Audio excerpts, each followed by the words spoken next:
Hachiman is a disgusting loser who wants to unsubscribe from life. This is until his homeroom teacher assigns him to a club, where he meets the cold-hearted beauty, who turns him into the school's Lord. It all begins in the staff room where Miss Shizuka confronts Hachiman on why his essay sounds like it has been written by the Fallout Boys.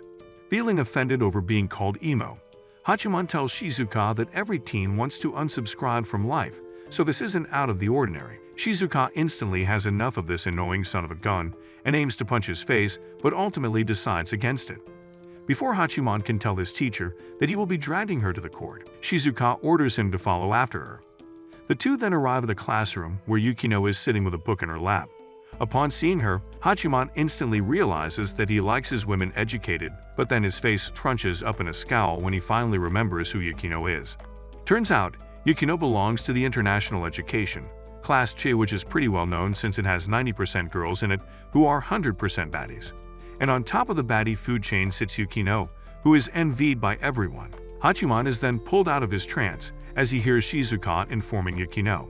Surprised by this, Hachiman asks Shizuka why she is hell-bent on ruining his street cred, but Shizuka remains stern on her decision, and tells Hachiman that this is his punishment for the crappy essay. While the pathetic loser is busy scowling, Shizuka asks Yukino to transform Hachiman's soul, but the girl instantly turns down Shizuka, stating that Hachiman looks like he is on the verge of becoming an emo redditor. Hearing this, Hachiman scowls at Yukino, but fortunately, Shizuka takes his side and assures Yukino that Hachiman won't do anything that will get him in trouble with the law. Now relaxed, Yukino accepts Shizuka's request and allows Hachiman to become a member of her club. Once the teacher leaves, Yukino returns to her book while Hachiman thinks about a time when he proposed to a girl who turned him down by telling him that he's so ugly that if he drops the soap in jail, he wouldn't get attacked.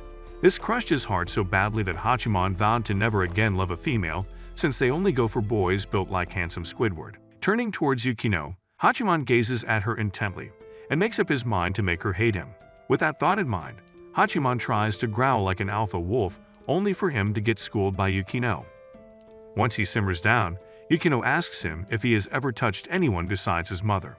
This prompts Hachiman to recall the time he tried rizzing up two classmates, only to be met with icy cold shoulders. When Hachiman remains quiet, Yukino tells him that her club exists to help people who have the potential to turn into basement dwellers. With that, she welcomes him to the Volunteers Club.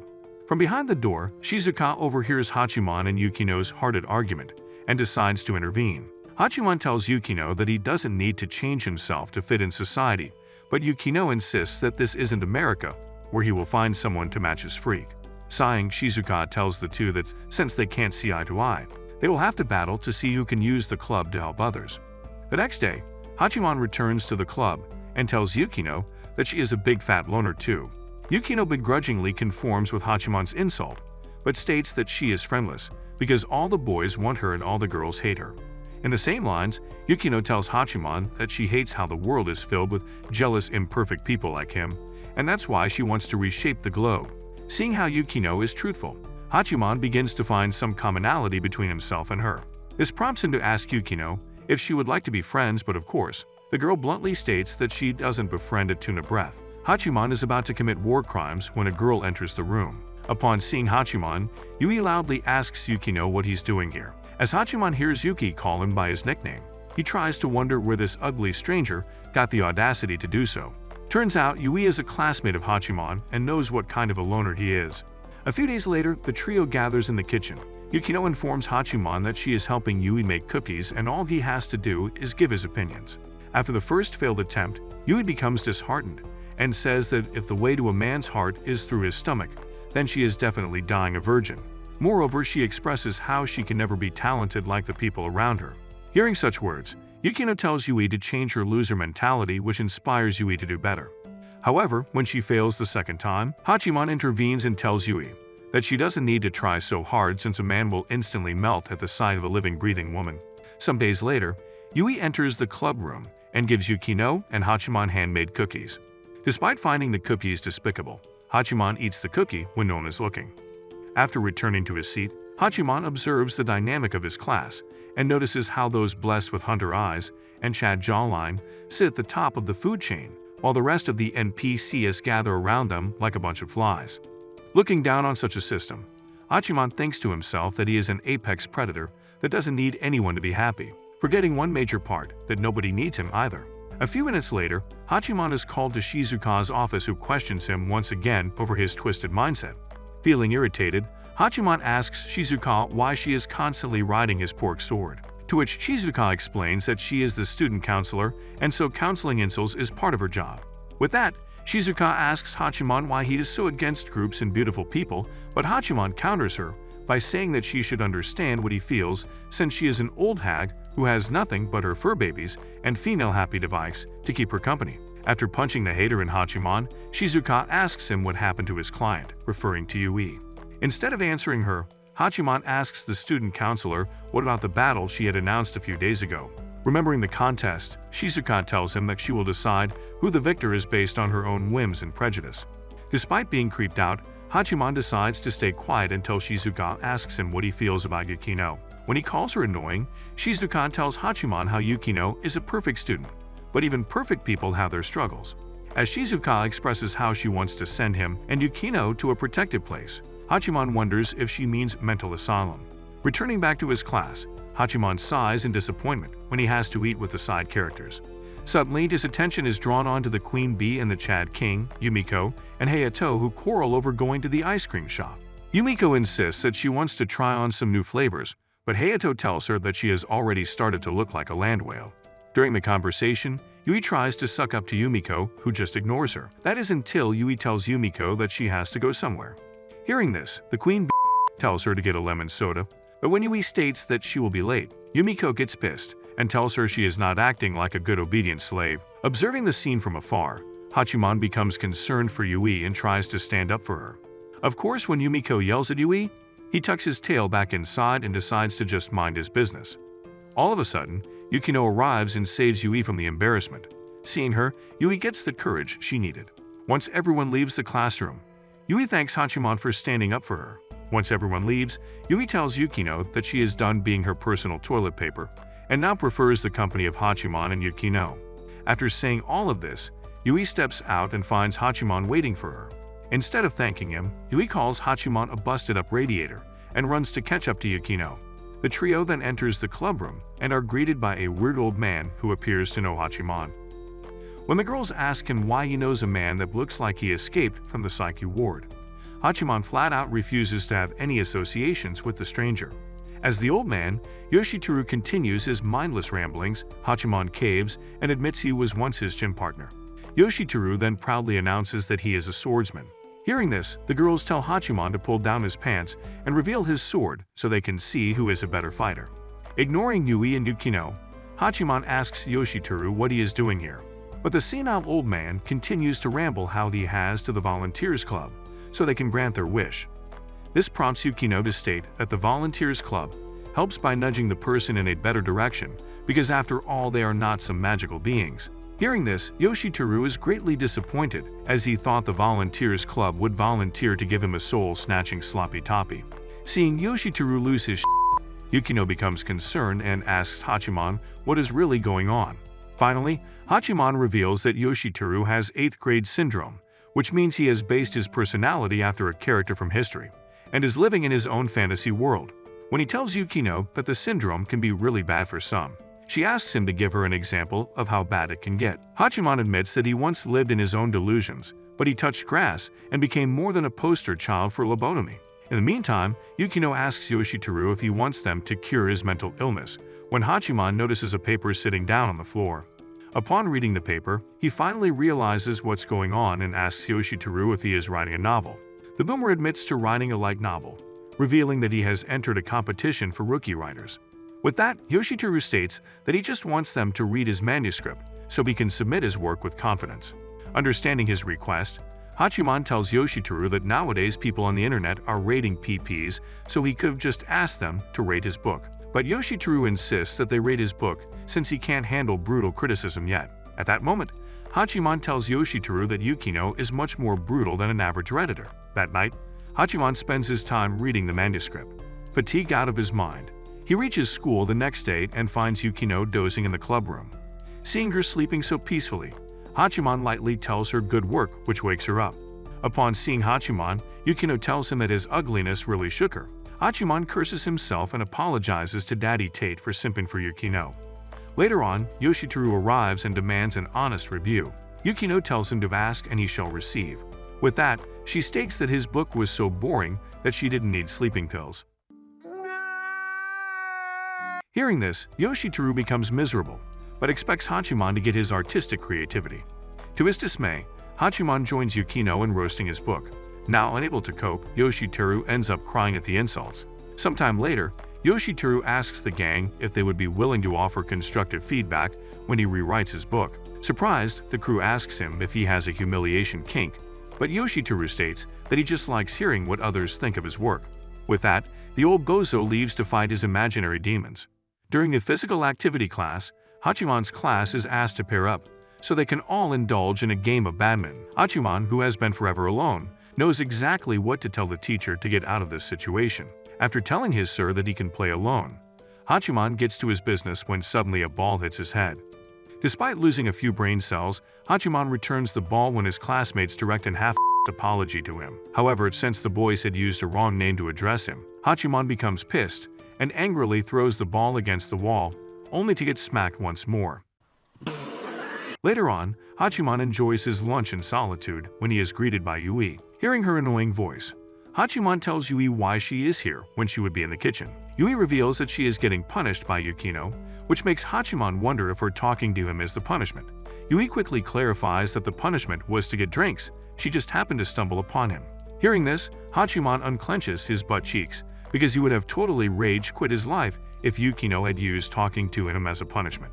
Yui, being a case of parental negligence, sits by Hachiman's side and begins to yap about how she enjoys her time now thanks to Yukino. Annoyed now, Hachiman tells Yui that she can put her mouth to a better use, like giving him a glug-glug, but unfortunately, Yui does not like the idea since she did not sign up for a show that requires incognito mode. After hitting Hachiman, Yui then asks him if he remembers what happened on the day of the entrance ceremony. Hachiman denies knowing anything, revealing that he got into an accident that day.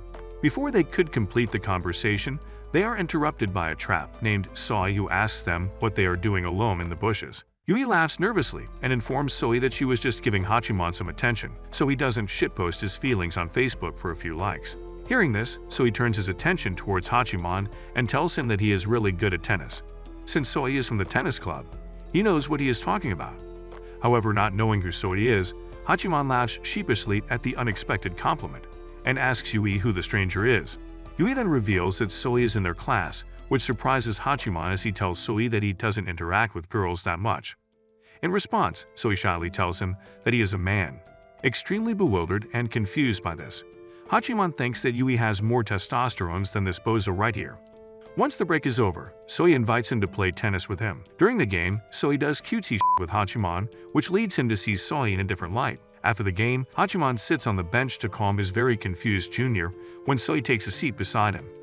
Seeing how he's sitting so close to him, Hachiman becomes nervous and forcefully stops himself from proving why men should choose the bear too. Suddenly, Soi reveals that the tennis club is very weak and vulnerable right now, and it will only get worse when the third years pass out. With that, the chick with the joystick asks Hachiman to join the tennis club since he is quite good at it. A few minutes later, Hachiman finds himself seeking Yukino's permission to quit the volunteers club so he can join the tennis club. Of course, it wasn't out of the goodness of his heart, as he had hoped to quit the volunteers club under the false pretense of joining the tennis club, and then he would have eased his way out of there too. However, Yukino, being the smart one, asks Hachiman if he wants to join the tennis club, because he firmly believes hole is a hole whether it's on a girl or a cute twink. Impressed by this, Hachiman asks Yukino how she knew so much. The girl then reveals that that's how the Greeks did it. Hachiman changes the subject as he pleads with Yukino to let him join the tennis club.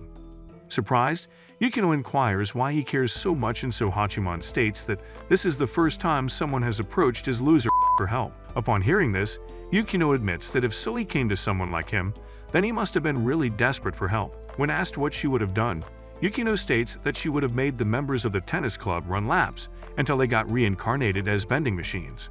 After all, modern problems require modern solutions. All of a sudden, the door opens and in comes Yui. She confidently announces that as a member of the club, she brought them a client. Soi walks in and is shocked to find Hachiman there. As Yui continues to ramble about how she wanted to do something nice for her club, Yukino reminds her of a crucial fact that she had forgotten. She was never a member of the Volunteers Club, since she never submitted her application to join. After Yui's dramatic scream, the gang gets down to solving Soi's problem, who reveals that he just wants to help the tennis club become better. When Hachiman asks Yukino what she intends to do, she reveals that she was 100% serious about initiating a strict training session. And so the next couple of days are spent with the Volunteers Club helping Soi level up. After a few days of training, Yukino just leaves the tennis court, which makes Soi worry. He asks Yui and Hachiman if his incompetence drove Yukino away, but they assure him otherwise. Suddenly, Yumiko, Hayato, and NPCs arrive at the location, demanding to be a part of whatever Hachiman is doing. However, when Hachiman tells them to bugger off, Hayato tries to play the mediator, but Hachiman isn't having it. He fires back, telling Hayato that not only is he good-looking, but he's also the quarterback for the soccer team. And now he is trying to snatch up the tennis club too. Tired of all the fuss, Yumiko nags Hayato, saying she just wants to play tennis already. This prompts Hayato to propose a match between himself and Hachiman, with the winner getting to play during break. And of course, if Hayato wins, he'd help out Soi too. Yumiko jumps in, declaring she wants to play as well, leading Yui to reluctantly volunteer to face off against her former friend. However, during the match, Yumiko proves to everyone that she is not just a mean but can also play some tennis. Unfortunately, Yui ends up injuring her foot, prompting her to abandon the court. Realizing that everything is at stake now, Hachiman prepares to beg Hayato for forgiveness when suddenly, Yui comes with Yukino and states that she wants Yukino to take her place. Feeling confused, Yukino asks Yui why she has to step in for her.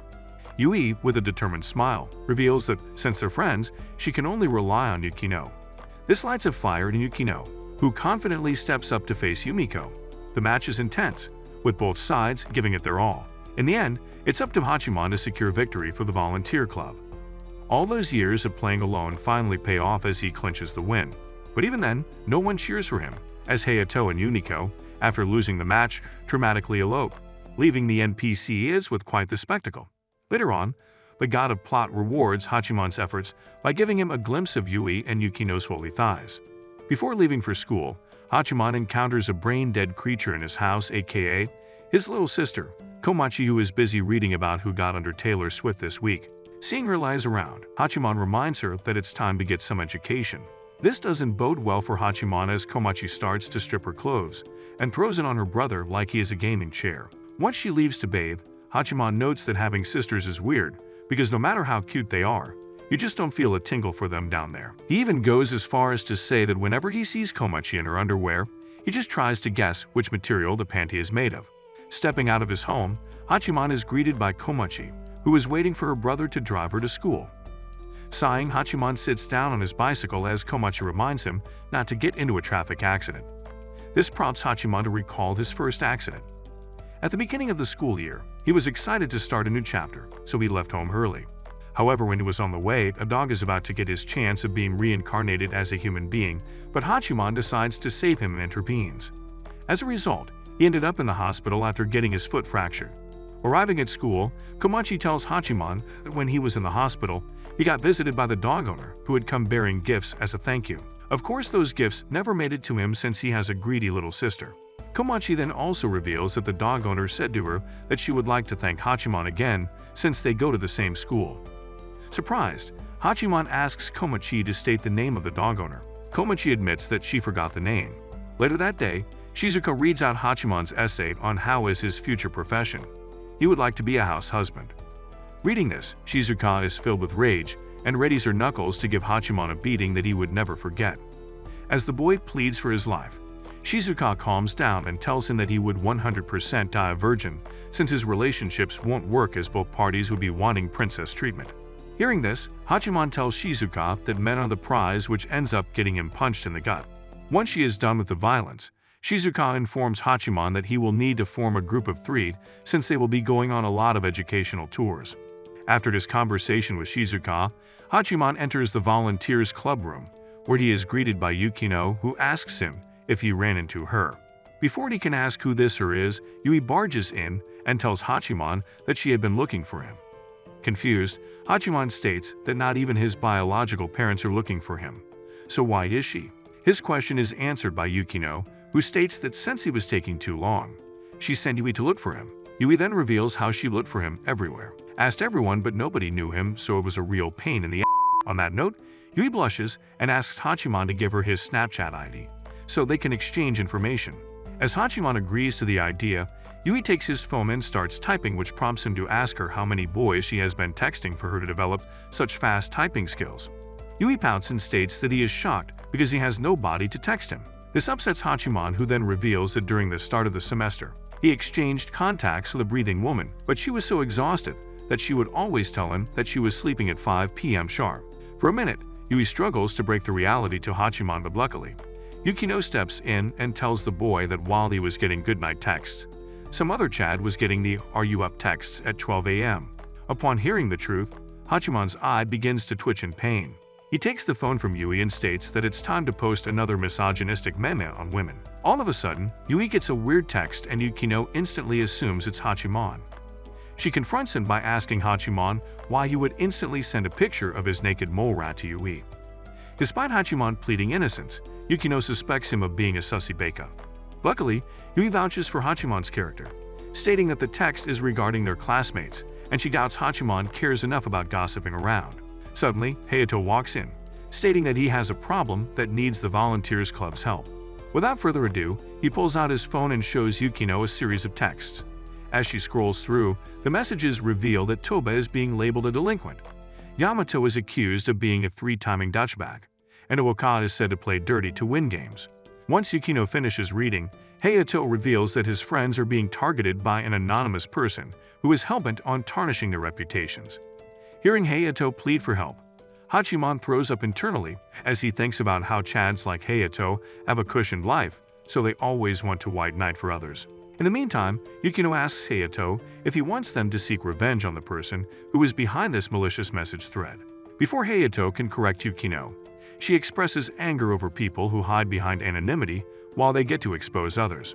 Once she has made her intentions of destroying the culprit clear, Yukino asks Hayato, Yui and Hachiman if something happened in their class. When they fail to state a particular topic, Hachiman casually mentions the educational tours, and suddenly Yui has an idea of who the culprit could be.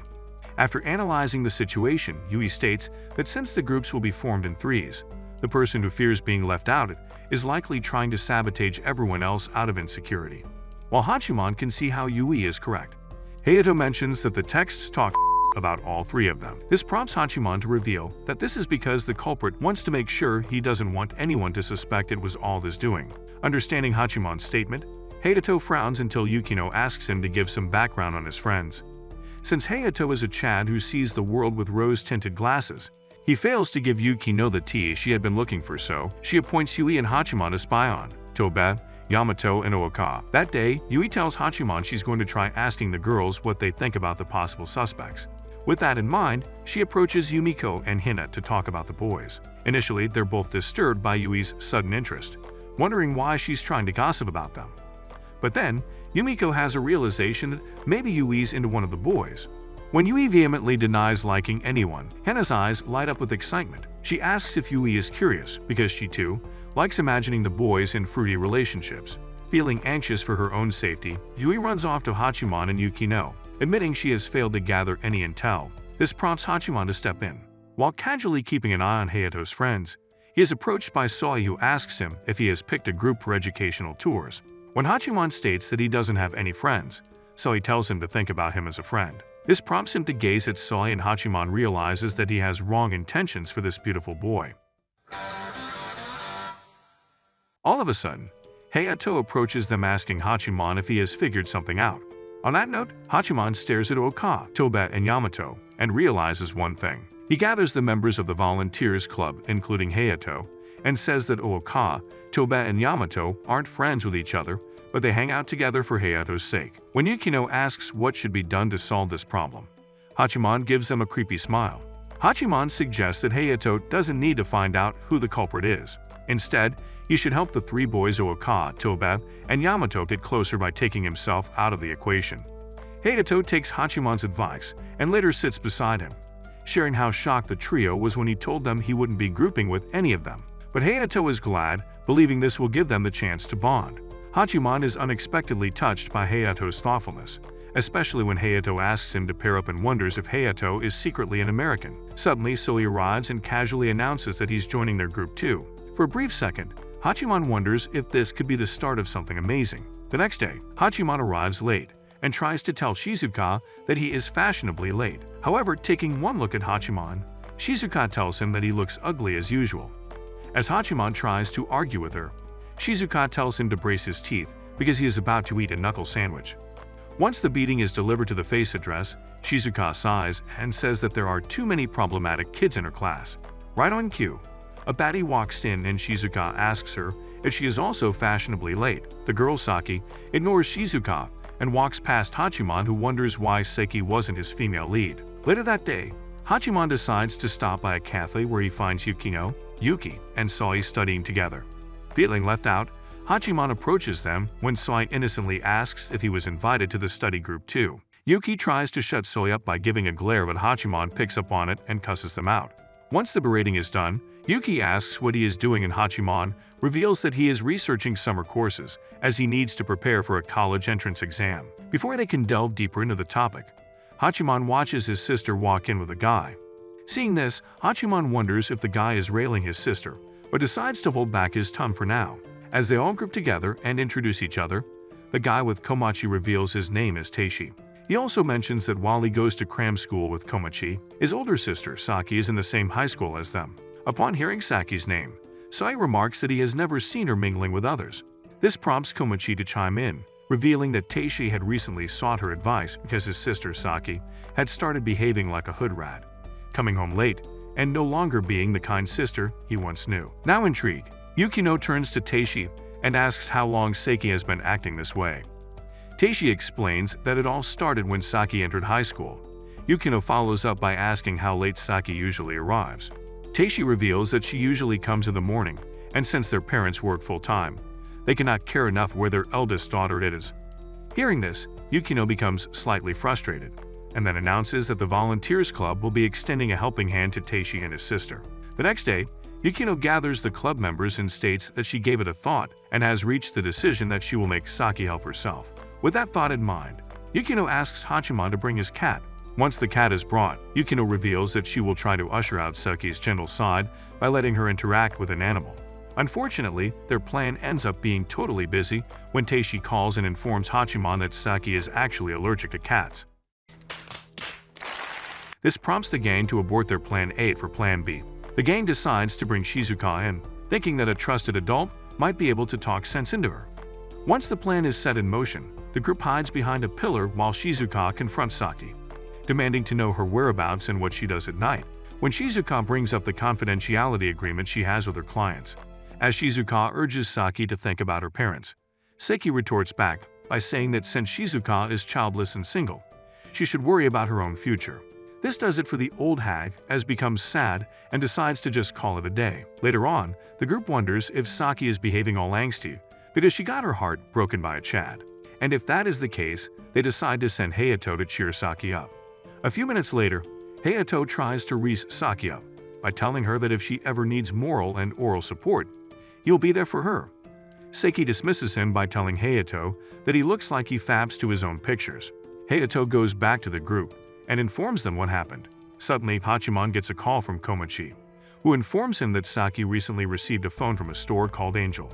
With this new lead, the gang heads to a maid cafe that goes by the name Angel. To add some plot development and fan service, Yui and Yukino dress up as maids while searching for Saki at the cafe. After a bit of searching, the girls report that Saki isn't there.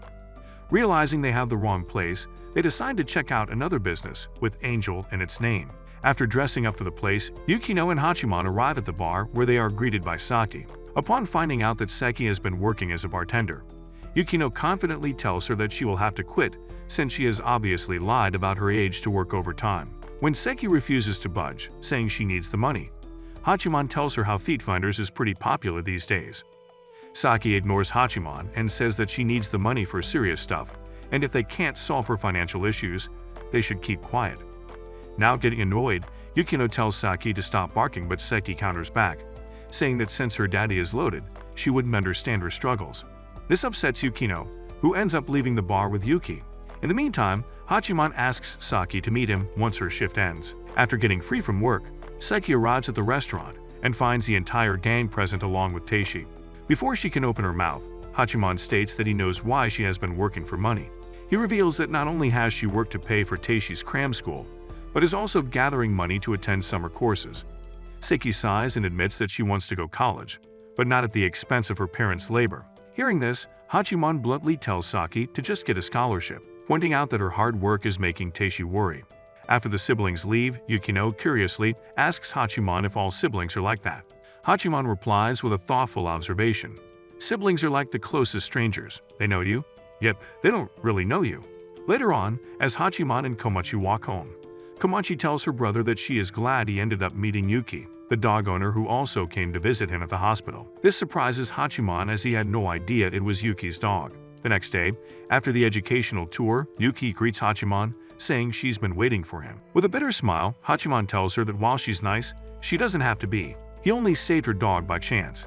He adds that she shouldn't feel burdened, as he knows she goes out of her way to be kind to him. Instead of responding, Yuki calls Hachiman an idiot, tears welling up in her eyes, before running off, leaving him utterly confused. Later on, Hachiman thinks to himself that he absolutely abhors nice girls, since just talking to them once can get his heart to flutter. However, he won't make the same mistake again. Hachiman asserts to himself that he won't fall for it since Yuki must be nice to everyone. After all, he is nothing special. After an entire week, Yuki thinks about her last conversation with Hachiman and wonders why men have to open their mouths and ruin things. That morning, Hachiman accidentally runs into Yuki and extends a casual greeting which Yuki awkwardly returns. After exchanging pleasantries, Yuki quickly skedaddles away, leaving Hachiman convinced he made the right decision. He feels relieved that their relationship has returned to that of strangers, believing it's better for Yuki as well. In his mind, he asserts that it was probably a burden for her to be nice to him, and now she doesn't have to worry about it anymore. In the end, Hachiman's abandonment issues prevail over his friendship with Yuki, as he mentally celebrates the fact that he will not get abandoned if he doesn't have a relationship in the first place. Later that day, Yukino confronts him, asking Hachiman if he and Yuki had a fight. Since he has mastered the art of lying, Hachiman easily denies such allegations, but Yukino doesn't let go of the matter and says that if they didn't have a fight, Yuki wouldn't have stopped coming to the club room. In response, Hachiman tells Yukino that a fight can only take place if you are close enough to someone in the first place. Shizuka then walks in and announces that since Yuki won't be showing up anymore, she wants them to recruit a new member effective immediately. Yukino tries to argue with the counselor, insisting that Yuki would return soon, but Shizuka remains rooted in her decision and tells her that it's been a while since Yuki came. Once the debate is settled, Yukino tells Hachiman that they need to recruit Yuki again, which makes Hachiman question whether Yuki will be willing to come or not. In response, Yukino states that she will leave that decision to her, but for now, she really wants to celebrate her birthday. With that, she nervously asks Hachiman if he would like to go out with her. The next day, Yukino thanks Komachi and Hachiman for showing up on their day off. Hachiman, nervous as hell, doesn't meet Yukino's gaze and tells her that they should divide if they want to find the best present for Yuki. However, Komachi doesn't agree with this and says that since they all came together, they should look for Yuki's present together so they can ask each other's advice. Upon arriving inside the mall, the trio starts to shop when suddenly Hachiman and Yukino find Komachi nowhere to be seen. Now panicking, Hachiman calls Komachi, who nonchalantly tells him that she had a bunch of shopping to do, so she decided to do that. Ticked off, Hachiman asks her why she even suggested shopping together when she planned on ditching them. Komachi then calls her brother Airhead and tells him to take the hint and make the most of his time alone with Yukino. With that, she ends the call, leaving Hachiman confused. As he resumes window shopping with Yukino, Hachiman notices some girls looking at him like he sneaked on Earth from another world. This upsets him so much that he tells Yukino that is going to wait outside, but Yukino insists on shopping together. She reveals that her tastes aren't similar to an average girl, which is why she needs him by her side. When Yukino finds Hachiman deep in his thoughts, she tells him bluntly to act like her boyfriend for the day. Hachiman gives it a thought and realizes that since Yukino doesn't lie, there won't be any misunderstandings between them. Upon agreeing with her, Hachiman asks Yukino if she's truly comfortable with this arrangement. Yukino, with her usual bluntness, replies that since they're surrounded by strangers, she doesn't have to worry about anyone wondering why she's hanging out with a swamp creature like him. Meanwhile, inside a pet grooming store, Yuki finds herself lost in thought, realizing she hasn't yet cleared things up with Hachiman. She suddenly notices her puppy is missing and hurriedly rushes to find him. On the other hand, Yukino tries on different outfits and casually asks Hachiman for his opinion. When he tells her that she looks good, Yukino, without missing a beat, reminds him that he needs to envision Yuki in those clothes, not her. All of a sudden, a familiar voice calls out Yukino's name. When she turns to face the caller, Yukino finds Haruno standing before her. With a playful smile, Haruno then introduces herself to Hachiman as Yukino's elder sister. The group decides to sit down for a chat as Haruno continues to tease Yukino and Hachiman by asking various questions about their relationship. Despite Hachiman's insistence that they are not a couple, Haruno continues to tease him relentlessly. Feeling irritated, Yukino snaps at her sister, telling her that they need to shop for a present and that she should bug her off. With a mischievous smile, Haruno waves them off and runs off. After processing the encounter, Hachiman comments that her sister is amazing. Yukino sighs and admits that everyone is crazy about Haruno because she's seemingly perfect. This prompts Hachiman to say that while Yukino may share some similarities with her sister, Haruno is just more sociable, which makes her seem like the ideal woman. But then he adds thoughtfully, ideals aren't always reality, and one should be careful of idealizing someone. Suddenly, a dog runs up to them, followed shortly by Yuki.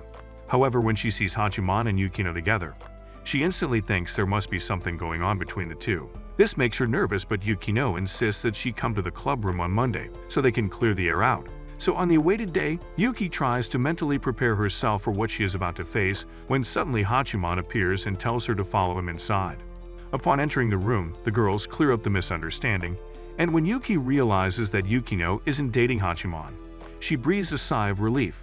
Just then, Hachiman pulls out a present for Yuki and hands it to her, explaining that he wanted to give her a parting gift so she wouldn't feel obligated to keep looking after him. Hearing this, Yuki's expression turns sad as she admits that she never thought she was repaying him for saving her dog. Sensing the awkward tension between them, Yukino steps in and suggests that they can end their relationship of misunderstandings here and start anew. With that, she quietly turns and leaves the room. Yuki opens the present and, mistaking it for a choker, happily puts on the dog collar. When Hachiman awkwardly points out that it's actually for her dog, Yuki becomes embarrassed and storms out. But despite her frustration, she secretly feels happy about their mended relationship. At his home, Hachiman uses the remaining of his meth-addicted brain cells in a game when he receives a message from Shizuka. He tries to ignore it, thinking he would tell his teacher that he was having a snooze fest. However, when he gets an email from her, which is very demure, very professional of Shizuka, Hachiman is promoted to open it. Upon going through the mail, Hachiman learns that Shizuka wants to discuss the Volunteers Club's activities for the summer break.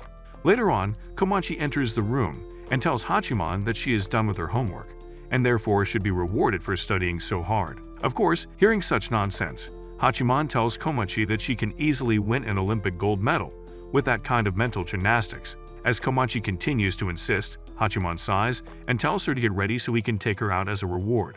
A few minutes later, Komachi arrives with bags, stating that she wants to go to Chiba. Once they head out, Hachiman is greeted by Shizuka. When the counselor asks Hachiman why he hadn't been replying to her, Hachiman, being a disgusting pig, tells Shizuka that he was having a meeting with his monster. After learning that Hachiman is a chronic wanker, Shizuka tells him that she has planned a trip to Chiba so he can heal. Suddenly, Yuki and Yukino arrive carrying their own bags, and Hachiman then learns that Shizuka had convinced Komachi to drag him out of the house so they can perform club activities. Just when he is about to throw a tantrum at this betrayal, Hachiman is greeted by Saki. Seeing the trap sent by God, Hachiman forgets all his misery and joins Shizuka and the gang without any resistance. Upon arriving at the location, the volunteers are greeted by Hayato, Yumiko, and their NPCs Shizuka, then announces that they will all be helping out in a summer camp for kids. While Hayato and the gang introduce themselves to the kids, Yukino asks Shizuka why she invited the cool gang. The counselor reveals that they were severely understaffed, so she lured people with the promise of extra credits. Wanting to get out of volunteering, Hachiman tells Shizuka that he is a firm believer that age is just a number. Hachiman joins the rest of the gang in their first task. As the older kids accompany the younger kids, Toa remarks how the kids must see them as proper grown-ups. Komachi chimes in, revealing that since she is younger than the rest of them, she thinks they are all grown-ups too, of course, excluding Hachiman. This ticks off Hachiman, who tells Komachi that he is also a grown-up. Suddenly, Yukino stops and asks the gang to check up on the kids. Hayato assures Yukino that everything is under his control and goes to attend to the kids. Hachiman observes Yukino and how she appears to be sad for the girl that seems to have no friends. Similarly, Komachi has a realization of her own.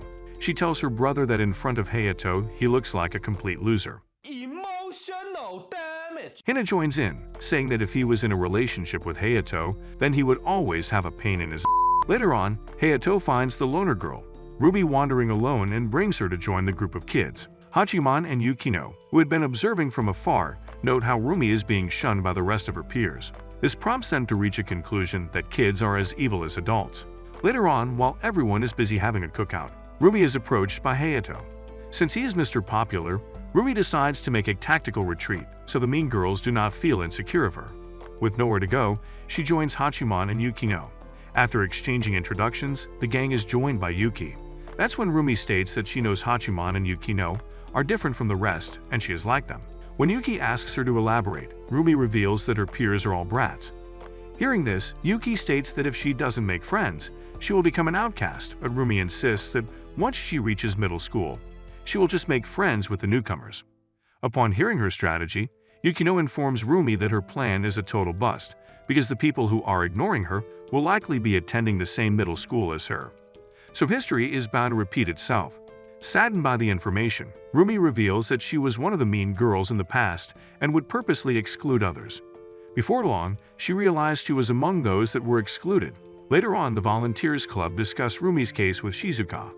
Since it's time for her to skedaddle, Shizuka tells them to deal with it if they are so eager to help Rumi. Once Shizuka leaves, the gang ends up having an infight due to differences of opinions. In the end, Yumiko leaves the table after having a confrontation with Yukino. That night, Hachiman finds Yukino in the forest who surprisingly opens up to him. She reveals how she was once friends with Hayato when they were kids, but it all changed. Moreover, Hayato's father also represents her father's business, so their friendship was naturally pushed on each other. When Yukino reveals how her family treats her like a substitute for Haruno, Hachiman begins to slightly understand her pain. The following morning, Hachiman is woken up by Saki. Upon seeing the twink looming over him, Hachiman's beanstalk begins to grow inside his pants. After regaining his composure, Hachiman gets ready for the day when Soi tells him that he needs to exercise. At first, Hachiman ignores him, but when Soi asks him to exchange emails, he begins to sweat like a drug addict going through a withdrawal. After imagining all the possible ways of doing the dirty cardio with Soi, Hachiman finally has enough and explodes from all the pent-up tension. Later, at the mess hall, Shizuka announces the schedule for today, which involves conducting a courage test, then later a campfire. After having abysmal thoughts about his own childhood campfire, Hachiman gets to work. Once he is done, he decides to stroll around the forest. That is when he comes across a creek. Seeing the fresh water, Hachiman begins to feel good until he sees Komachi and Yui bathing in their swimsuits. Upon noticing Hachiman, Komachi hits him with poses which should only be reserved for on-lifans. Luckily, Hachiman is a scum with ethics, so he tells Komachi to tone it down. All of a sudden, Yukino arrives in her own swimsuit, which makes Hachiman speechless for a moment. Similarly, Yumiko walks past Yukino and gives a smirk which basically says, "I've got bigger fat balls than you." Hachiman and the rest observe this brief interaction and quickly come to assure Yukino that she could be a late bloomer. Of course, Yukino doesn't understand what they mean until very late, and when she does get it, she tells the crowd that she is perfectly happy with her size. While everyone enjoys taking a dip in the water, Hachiman sits alone until he is joined by Rumi. Since the girls do not trust Hachiman with a kid, Yui and Yukino arrive to talk to Rumi as well. Yuki asks if she would like to join them in the water, but Rumi shakes her head and turns to ask Hachiman if he has friends from elementary school. When Hachiman tells her that he doesn't have any friends, Yuki, the optimistic one, assures Rumi that Hachiman and Yukino are just built weird. On that note, Hachiman tells Rumi and the rest that he is just special and assures Rumi that there is nothing wrong with being a loner. To further prove his point, Hachiman asks Yuki how many friends from elementary school she is in contact with. When Yuki informs him that she is in contact with just 1 or 2 kids, Hachiman tells Rumi that despite Yuki being a social butterfly, she is only in contact with a few girls. This means that eventually everyone will stop talking to their friends after graduation, and therefore she doesn't need to worry about making friends. Unfortunately, Rumi isn't satisfied with Hachiman's explanation and reveals how being alone and friendless makes her feel really inferior. The adults patiently hear Rumi as she tells them how even if she became friends with everyone, she doesn't know when they will abandon her again, so maybe it is better for her to be alone after all. Hearing all this, Hachiman comes to the realization that Rumi is about to make a therapist really rich. Later on, as the Volunteers Club gets ready for the courage test, Hachiman states that he has a plan of helping Rumi. He says that when everyone is alone, there won't be any fights or grouping. When the gang asks him to elaborate, Hachiman states that he plans on destroying the friendships around Rumi. That night during the courage test, Toba, Yumiko, and Hayato stop Rumi and her peers. Since they are pissed, they are going to pick 3 kids to beat up while the rest can go. As expected, the girls instantly give Rumi's name and then begin Hachiman's plan. With 2 more names remaining, the girls start fighting among themselves, just as Hachiman had hoped. However, his plan goes in a completely different direction when Rumi decides to save everyone by distracting Toba, Yumiko, and Hayato, and ordering her peers to make a run for it. Later on, Hachiman sits alone as he comes to terms with the fact that his plan has failed. During this time, Shizuka comes and appreciates his cynical mindset. But since Hachiman isn't in the mood to gloat, he remains quiet. Once Shizuka leaves, Hayato sits next to Hachiman and asks him what his life would have been like if he went to the same elementary school as him. When Hachiman tells him that he would still be the same miserable loser, Hayato agrees and says that he would probably never befriend a smelly loser like him. The next day, Shizuka drives the members of the Volunteers Club home when they are suddenly greeted by Haruno, who extends her greetings to Shizuka as well. Surprised, the kids ask Shizuka how she knows Haruno, and the teacher reveals she taught her too. Haruno then tells Yukino that it's time for her to leave as their mother is waiting for her. A stern look takes over Yukino's face as she silently bids her friends goodbye and sits in her car. Once Haruno and Yukino's car leaves, Yuki comes next to Hachiman and gravely says how the car looks familiar to the one that caused his accident, but Hachiman dismisses it and tells Yuki that all black cars look the same. Of course, in his mind, there is no doubt that the car which hit him belonged to Yukino. While lazing around his home, Hachiman counts the days until summer break finally ends, realizing there are only 2 days left until the same loop of hell repeats again. No! God, please, no! No! Hachiman becomes frustrated and wonders if he counts again, then maybe there will be more days until the summer break ends. A dog bark interrupts his stupid chain of thoughts, prompting him to go check up on the puppy. After paying the animal a little bit of attention, the doorbell rings, revealing Yui, who thanks Hachiman and Komachi for looking after her dog. During the conversation, Yuki musters up her courage and asks Komachi and Hachiman if they would like to go see the firework festival with her. When Hachiman expresses disinterest, Komachi sighs, realizing she has to play Cupid for her stupid older brother who is just hell-bent on wasting his babies by shooting them down the drain. So in order to have future nieces and nephews, Kanchi tells Yuki that she can't come because of her entrance exam, but that doesn't mean that she doesn't want to go. In fact, she wants quite a lot of things from the festival, so therefore, she should go with Hachiman to the firework festival. When Hachiman still doesn't take the hint, Komachi gives him a mean glare which makes him shudder. On the designated day, Hachiman waits for Yuki, who later shows up in a yukata. The two board the train, where they engage in meaningless conversations until the train takes an abrupt turn, causing Yuki to accidentally fall on Hachiman. Once they regain their balance, Hachiman thinks to himself that if he was a normal simp, he would have totally fallen for Yuki. But now, it has evolved into someone better, an anti-simp that does not care for romance. After arriving at their destination, Hachiman notes that they have arrived earlier and asks Yuki if they should just go home. In response, Yuki screams at him to use his common sense and states that Komachi has left her a list of all the things she wants from the festival. With no other option, Hachiman sighs and tells Yuki that they should just wander around then. However, on the way, Hachiman thinks to himself that he isn't one of those clueless boys that have no idea of what's going on. In fact, he knows that Komachi is trying her best to set him up with Yuki. Noticing the constipated look on Hachiman's face, Yuki pulls him to the stalls when she is suddenly greeted by a group of girls. As the girls continue to yap, Hachiman thinks to himself that it's best for him to camouflage. Of course, the god of plot flips Hachiman the bird as Yuki introduces him to the girls. Upon seeing Hachiman, Minami smirks and tells Yuki how she is lucky to have a boy at the festival, while she is just hanging out with a bunch of girls. Observing Yuki's social circle, Hachiman thinks to himself that if Hayato was here, Yuki's social ranks would rise, but unfortunately, she is stuck with a loser like him.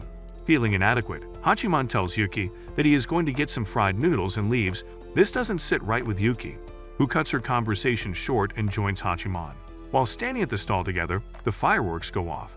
Seeing how everyone has brought a plastic sheet to sit and enjoy the view, Hachiman tells Yuki that he should have brought one from home as well. Hearing this, Yuki comments on how he can be considerate too. To this, Hachiman says that he is super considerate, that his wine he keeps to himself, so his existence doesn't bother anyone. Yuki retracts her comment and tells Hachiman that she actually thinks he is a nice guy. Hachiman then puffs up his chest and tells Yuki that he is indeed the king of nice guys because if anyone else had his share of sufferings, they would have totally nuked the earth by now. The two then continue walking until they come across the VIP area. While passing by, Hachiman is greeted by Haruno, who calls him and Yuki to sit with her in the VIP area. When Yuki calls Haruno a celebrity, she tells him how her father has a lot of influence, so this means nothing to her. She then gets up in Hachiman's ear and asks him if he is cheating on her sister with Yuki. When Hachiman tells her that she got it all wrong, Haruno wonders if Yukino is actually the side chick.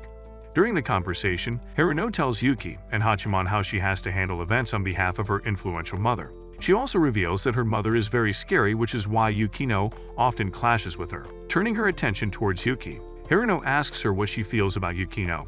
As Yuki enthusiastically reveals how she likes Yukino, Haruno gives her a sad smile and says that in the start, everyone likes Yukino, but then they end up hating her out of jealousy.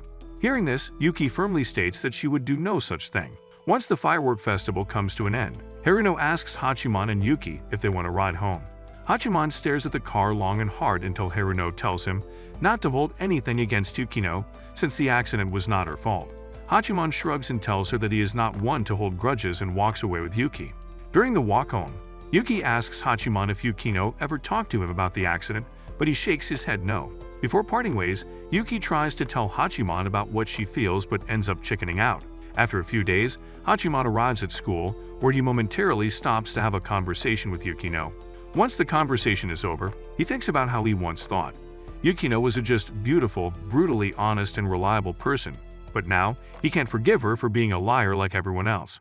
The next day, Yuki finds herself caught between the awkward environment of the Volunteers Club. In order to cut through the tension, she tries to make small talk by talking about how her father left when she was 6. Unfortunately, her attempt goes in vain when both Hachiman and Yukino ignore her. Later that day, Shizuka picks Hachiman as the boys' rep for the upcoming cultural festival. And since nobody wants to hang out with someone as ugly as Hachiman, none of the girls volunteer to be the rep from the girls' side.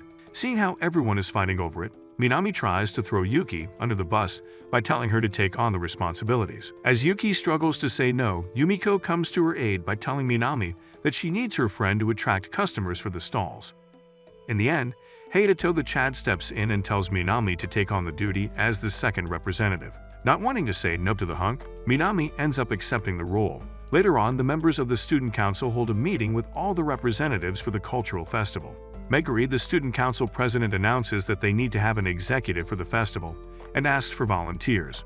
Since nobody wants the suck job, Meguri calls out Yukino by telling her how Haruno was once an executive for the festival, and everything went down smoothly.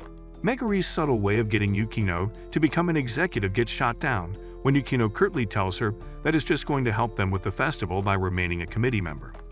In the end, Minami shyly raises her hand and says that if nobody is doing it, she would gladly become the executive. After the meeting is wrapped up, the gang meets up at the Volunteers Club room, where Yuki as usual appears to be in high spirits, while Yukino and Hachiman are on the verge of rage quitting from life. Yuki excitedly talks about how she was surprised to see Yukino, who in return says that she was surprised to see Hachiman in the most dull tone. The conversation then changes as Yukino announces that she will temporarily be disbanding the Volunteers Club, since they will all be busy with the cultural festival. Hachiman, as disinterested as ever, tells her that he is fine with it, while Yuki just watches the two of them sulk like they have a gazillion student loans to pay. All of a sudden, the door opens and Minami walks in with her gang. She states that Shizuka told her about the Volunteers Club and how it can help her with her duties as the executive of the cultural festival. Hearing her case, Yukino agrees to help her, surprising Hachiman and Yuki. Once Minami and the girls leave, Yuki asks why she decided to help Minami when she was disbanding the club. Yukino states that since she knows how committees run, she is going to be helping out Minami on her own. This will be the best course of action as she knows how to do things efficiently. Upon hearing this, Yuki becomes rather disheartened. Hachiman follows after Yuki and asks her why her panties are in a bunch all of a sudden. With frustration in her voice, Yuki reveals how Yukino's behavior is different and she doesn't like how she just accepted Minami's help request. During her rant session, Yuki becomes quiet for a second and states that she likes Yukino more than she had thought. Upon realizing that, Yuki strictly tells Hachiman to help Yukino no matter what. Later that day, Hachiman attends the committee meeting and notices how Yukino is strict with the committee members, while Minami is lagging behind. Soon enough, the committee members start whispering about how Yukino is more suited to be the executive while Minami sucks. This doesn't go unnoticed by Minami, who becomes rather dejected. The next day, Hachiman's class decides to bowl to play. Hina actively takes part in it since she has her own agenda to ship Hayato and Hachiman. Not wanting to take on added responsibilities, Hachiman tells her that he is busy with the cultural festival committee and heads out. However, in the hallway, he notices a commotion. Upon looking further, he learns that Meguri called Haruno, pleading her to perform a song at the festival. As Haruno asks for Yukino's permission, she rudely tells her to do whatever she likes. Suddenly, Minami arrives and apologizes for being late to the meeting. At first, Haruno coldly greets her but then changes her demeanor and asks Minami if she can take part in the festival. Falling for Haruno's sweet act, Minami instantly says yes. Once Hachiman walks in, Haruno goes to greet him and says she never expected him to participate in such events. Instead of answering her, Hachiman says that she probably didn't expect Yukino to participate, but Haruno tells him that since she was the executive, Yukino would probably want to follow her suit. As the meeting progresses, Hachiman observes as Minami and Haruno gang up on Yukino. In the end, they all leave the hard work to Yukino and decide to enjoy themselves. After a couple of days, Hayato walks in and finds Yukino and Hachiman working. Observing this, Hayato tells Hachiman how Yukino seems to be doing all the work. Yukino hears this and tells Hayato that it is efficient this way, but Hayato counters her, reminding Yukino that if she doesn't seek help now, everything will come crashing down. The next day, Shizuka arrives and informs Hachiman and the rest that Yukino is taking a day off due to her being sick. In class, Hayato and Sui rehearse for their designated roles, which ends up giving Hina a bloody nose. In the meantime, Yuki observes Minami having fun, which ticks her off. All of a sudden, Hachiman calls her and informs Yuki that Yukino has taken a day off. Feeling concerned, Yuki and Hachiman decide to pay Yukino a visit. However, upon arriving at her high-rise apartment, the two broke losers are caught with their mouths hanging out. After entering Yukino's apartment, Yuki asks her if she is okay. Like always, Yukino dismisses Yuki's concern and confidently tells her that she is fine despite looking pale. Seeing how Yukino is still stubborn as ever, Yuki expresses her anger and tells both Yukino and Hachiman that she is upset with them. Yukino tells Yuki that she doesn't give a flying F, while Hachiman tells Yukino what she is doing isn't the right way. When Yukino asks him if he knows the right answer, Hachiman shrugs his shoulders. During the conversation, Yuki finally tells Yukino to rely on her and Hachiman. However, when Yukino doesn't respond back, Hachiman and Yuki decide to leave. As they are turning to leave, Yukino tells Yuki to wait for her, as there will come a time when she will learn to rely on her. The next day, at the Cultural Festival Committee meeting, Minami announces that she wants everyone to cooperate in the festival. However, Hachiman rejects it and tells everyone that what Minami means is that she wants others to do her work while she continues to dilly-dally. As Minami's aide, Yukino tells Hachiman to pipe down, which makes him scowl in response. However, once the meeting is wrapped up, Yukino and Hachiman have a conversation together. And for the first time, Yukino exhibits normal human behavior by waving goodbye to Hachiman and telling him that she will see him tomorrow. The next day, Haruno comes to tell Hachiman that if he wants everyone to work better, then he must become an enemy that everyone hates and is envious of. Hearing this, Hachiman tries to ask Haruno if she is purposely being a to Yukino for this reason, but Haruno shushes him. Seeing her older sister get all frank with Hachiman, Yukino throws a pile of files on his table and asks him to get it done in 5 seconds. Jumping on the opportunity to tease Yukino, Haruno asks her if she can help. As expected, Yukino tells her that if she wants to help, then she should marry an Italian mafia and live far away from her. This prompts Haruno to express fake hurt, but then she tells Yukino that she will be helping her nonetheless. On the day of the cultural festival, the committee members are all set and ready to commence the event. For the opening ceremony, Meguri invites the executive to say a few words. As Minami steps on the stage, she realizes how much she truly sucks and gives a pathetic speech. After the speech, Hayato and Sai perform their fruity play, which sends Hina into a coma. Seeing Hina faint in front of him, Hachiman notes that she needs an intervention. Later that day, Yuki comes up to Hachiman, and the two quietly watch Yukino manage all the stalls herself.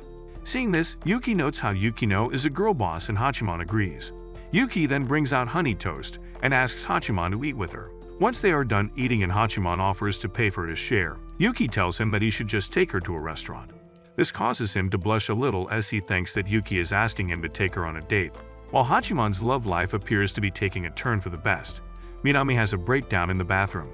While working in the festival, Hachiman is greeted by Komachi.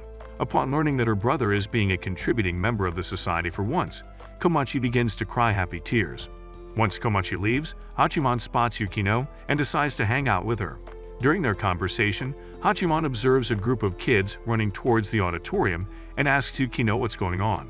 Without revealing much, Yukino asks him to follow her. Arriving at the location, Yukino and Hachiman witness Haruno leading an orchestra. This surprises Yukino, who lets out a few words of praise, which catches Hachiman by surprise. He then tells Yukino that it is rare for her to compliment her sister, but Yukino counters this and reveals to Hachiman that she actually thinks very highly of Haruno and wants to be like her. Hearing this, Hachiman tells her that she doesn't have to be. Before they can continue on, Yukino is greeted by terrible news. Turns out Minami has gone missing, and nobody can reach her. This worries everyone as they need Minami to not only perform the closing speech, but also distribute the performance awards. Hachiman tells everyone that they can just send a replacement who will perform the speech on her behalf, but Yukino rejects the idea, saying that they still need Minami since she is the only one who knows what awards to give to the students. Upon noticing the disturbance, Hayato offers his help by telling Shizuka and the rest that he can perform an extra song, which will allow them to have some time to find Minami. Once that's out of the way, Yukino turns to face Hachiman.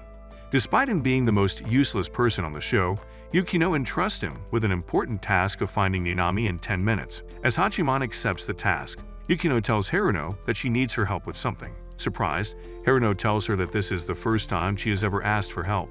Yukino then reveals that she wants everyone to put on a filler act, and even asks Yuki to perform a song to buy them more time. Realizing that Yukino is finally relying on her, Yuki graciously accepts the job since she is a people's pleaser. In the meantime, Hachiman leaves to find Minami. Putting on his Sherlock hat, Hachiman analyzes the situation and comes to a conclusion that those that have lost their social standing would inevitably want to be found, so Minami must be hiding somewhere noticeable at school. Out of options, Hachiman calls Yoshiteru to ask him where he would usually hang out. After getting an answer, Hachiman heads straight for the rooftop, where he indeed finds Minami. As he tells her to return and give the closing speech, Minami rudely snaps back, telling him to just make Yukino do it instead. Sighing, Hachiman takes a moment to contemplate the situation. He knows Yukino won't be pleased that Minami is shirking her responsibilities, especially after she had asked for help to become a better chairman in the beginning. This leads Hachiman to the conclusion that he needs to pump Minami up with false praise to get her to do the speech, but unfortunately, that approach just isn't him. Suddenly the door to the rooftop opens, revealing Hayato and Minami's friends. Being the social god that he is, Hayato instantly tries to make Minami feel like she is the main character of this event, but Hachiman has none of it. He recalls how Yukino had to work in Minami's place while she continued to have fun. In the end, Hachiman confronts her and tells Minami that in truth, she is an attention-seeking piece of and is a lot like him. Upon hearing Hachiman compare her with himself, Minami tries to escape the situation, but Hachiman reminds her that he was the first one to find her, which means nobody really cares about her. Hayato finally has enough and slams Hachiman against the wall, while Minami and friends exit the rooftop. Once everyone is gone, Hayato looks at Hachiman in disappointment and tells him that he was made with a quick nut instead of love. Later that day, everyone comes to know what Hachiman did to Minami, and as a result, he becomes the most hated person at school. After the event, Hachiman heads to the Volunteers Club room, where he tries to ask Yukino if she'd like to be friends, but as always, Yukino turns him down. Yuki then walks in and tells the gang that they should join Hayato's group for the after-party.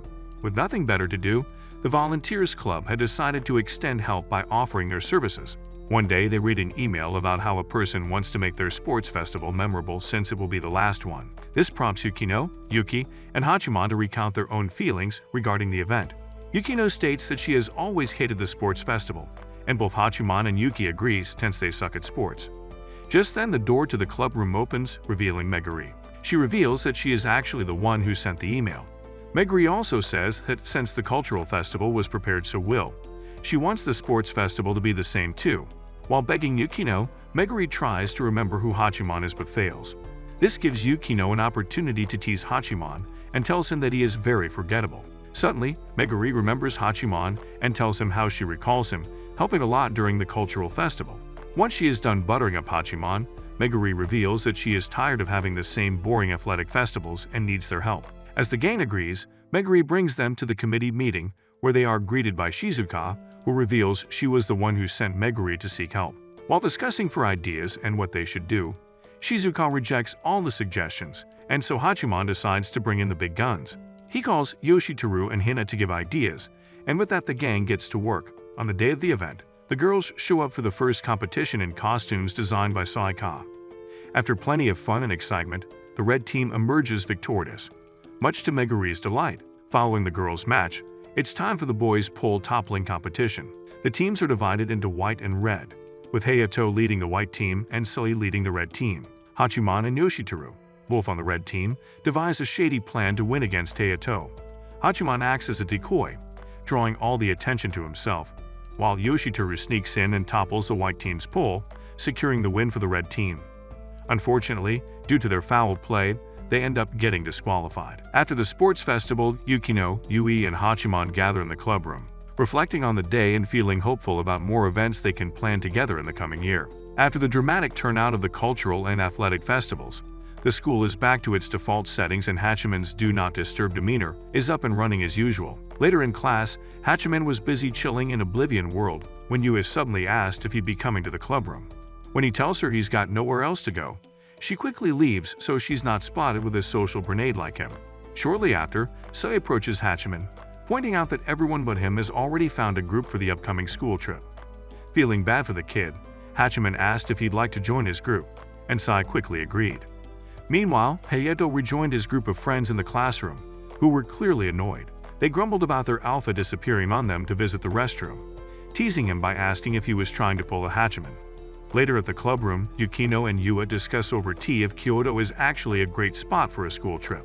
Hachiman then interrupts and claims they're missing the point of school trips, which was a mini simulation of how to be brain-dead corporate zombies. Yukino responds by telling him his idea of school trips is whack and lists a few places she's marked to check out in Kyoto. While they discuss, Hayato walks in with Tobe and announces that his sidekick needs some advice. Tobe then freaks out, saying he'd rather trust a car without brakes than trust Hachiman. Emotional damage! Even though they have a point, Yukino asks the boys to leave the club room and stop wasting their precious time. Hachiman then attempts to leave, thinking she is referring to him, but she commands him to sit like a puppy salivating for a treat. She then tells Hayato and his living shadow to show themselves out since they forgot to bring their manners along. Hayato apologizes, and as they are about to leave, Tobe spills and tells them he plans to ask Abina out, but is afraid of getting kicked in the balls. While Yua, the optimistic one, thinks it would be a nice addition to her CV, Yukino told them it was a waste of time. She then gives Hachiman the "what do you think" look, and he wonders why he gets to decide. After some minutes of endless pestering from Tobe and Yua, the group decides to help him out and asks what their role would be. Tobe states he will be doing the heavy lifting since he was a Riz Lord, but he needs some lookouts to watch his back. Hachiman then explains the pros and cons of asking a girl out while flashing back to some traumatizing experience he's had. Before he can finish his lecture, Hayato tells him to save it for the girls since Tobe doesn't wear a love repellent like he does. Afterward, Hayato left for practice, leaving Tobe with the three wise brainiacs to cook something up. Yukino then suggests that they highlight Tobe's selling points first. However, Tobe reveals that his biggest flex is being a +1 with VIP access to Hayato, surprising Yua. The team decided to find the answers themselves since their client was only a little dumber than SpongeBob. Yukino then concluded that Tobe was energetic to avoid stating the obvious. Afterward, Yukino asks about Ibina's perception of Tobe, and Yui says she must see him as a nice guy. While Hachiman mourns Tobe's rejection in advance, Tobe gets excited about being called a nice guy. After Tobe leaves, Yui revises their plans to use the trip for the proposal and gets interrupted by Ibina, who comes in and greets the trio. Ibina stated she needed help changing the state of things among her friends. Apparently, Tobe's recent banter about Hachiman were pulling her circle of friends apart, and she wants things to get back to normal. While Yukino asks her what her plan is, Yui suggests that she let boys be boys. Facing Hachima, Ibina said she's glad he's finally appearing on the radar, but she'd like him to work some magic at the coming school trip. After this, Ibina left the room, leaving the trio with blank faces and question marks. Hachiman breaks the silence by saying all they had to do was make everyone get along, and you asked him how guys get along. Yukino then tells her, it's cruelty to ask him questions above his pay grade. The day of the trip arrives, and while Yui tries her best to sit Toby and Abina together, their meddling friends ruin the arrangement, leaving the cliqueless and outcasts with the leftover seats. Hachiman ends up next to Sai, who promptly falls asleep. Yui then appears, announcing that Toby has no chance to shoot his shot on the train since they've got company. Hachiman, unimpressed, comments that Toby wouldn't land a hit even if he tried. Sai, who had apparently been eavesdropping, suddenly wakes up and points out Mount Fuji. Curious, Yui leans over to see but nearly smothers Hachiman with her oranges in the process. After she leaves, Hachiman feels relieved, only to realize he's now in an awkward position with Sai and apologizes. Once they arrive in Kyoto, Yui wastes no time dragging Hachiman along, reminding him they're on a mission to help Toby get closer to Abina. She then suggests splitting into pairs to give Toby a chance to butter up Abina. Afterwards, Yui and Hachiman watch Toby work his off trying to impress Abina. Later, Yui offers Hachiman a cup she had drunk from, only for him to refuse, saying he'd rather kiss a sweaty gym sock. Later in the day at the lodge, Hachiman goes for a drink and finds Yukino, who escaped her room because she was the main course of a gossip feast.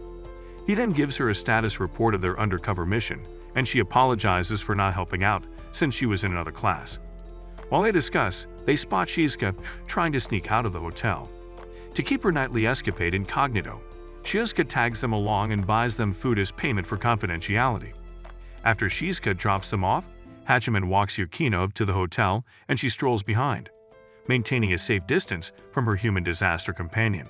Hachiman then asks her to catch up, but she tells him his radioactivity could ruin her reputation. After an uneventful first day on the trip, Hachiman wakes to a face full of dude at midnight. He had escaped Komichi being a pain in his dream and is now in another nightmare.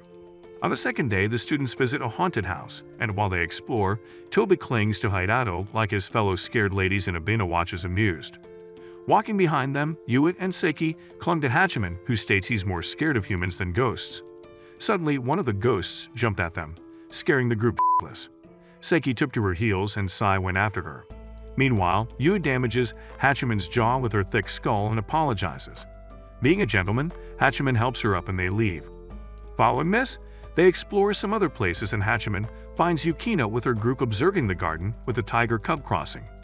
She greets him while wondering which part of the gardens represents tigers, but Hachiman wonders why she loved cats so much. During their chat, Yui and other members of her group join them, and Yukino asks to talk to her comrades privately.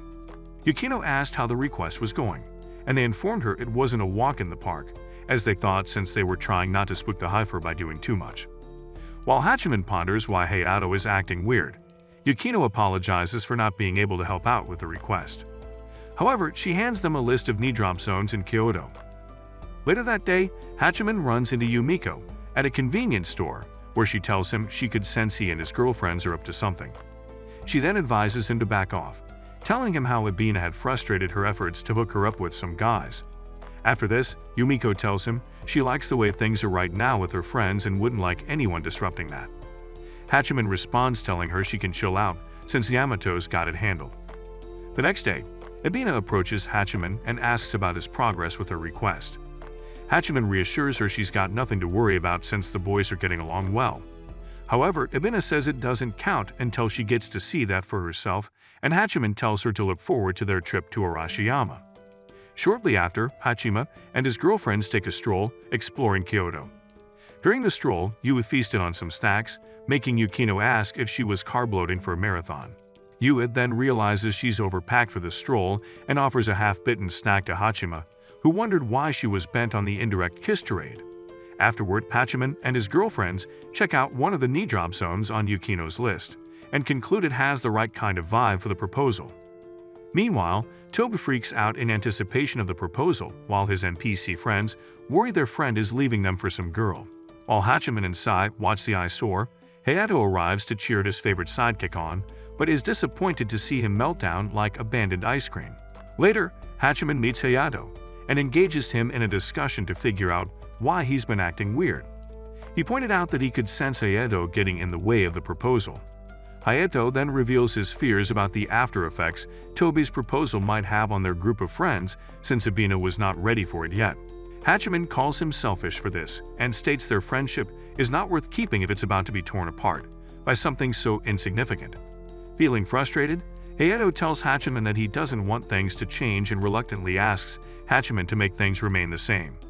Later, at the spot where they had picked for the proposal, the group of friends hid to watch Toba riz up Abina with mind-blowing pickup lines. While he waits for Abina, Toby gets approached by Hachiman, who then asks what he would do if he got rejected.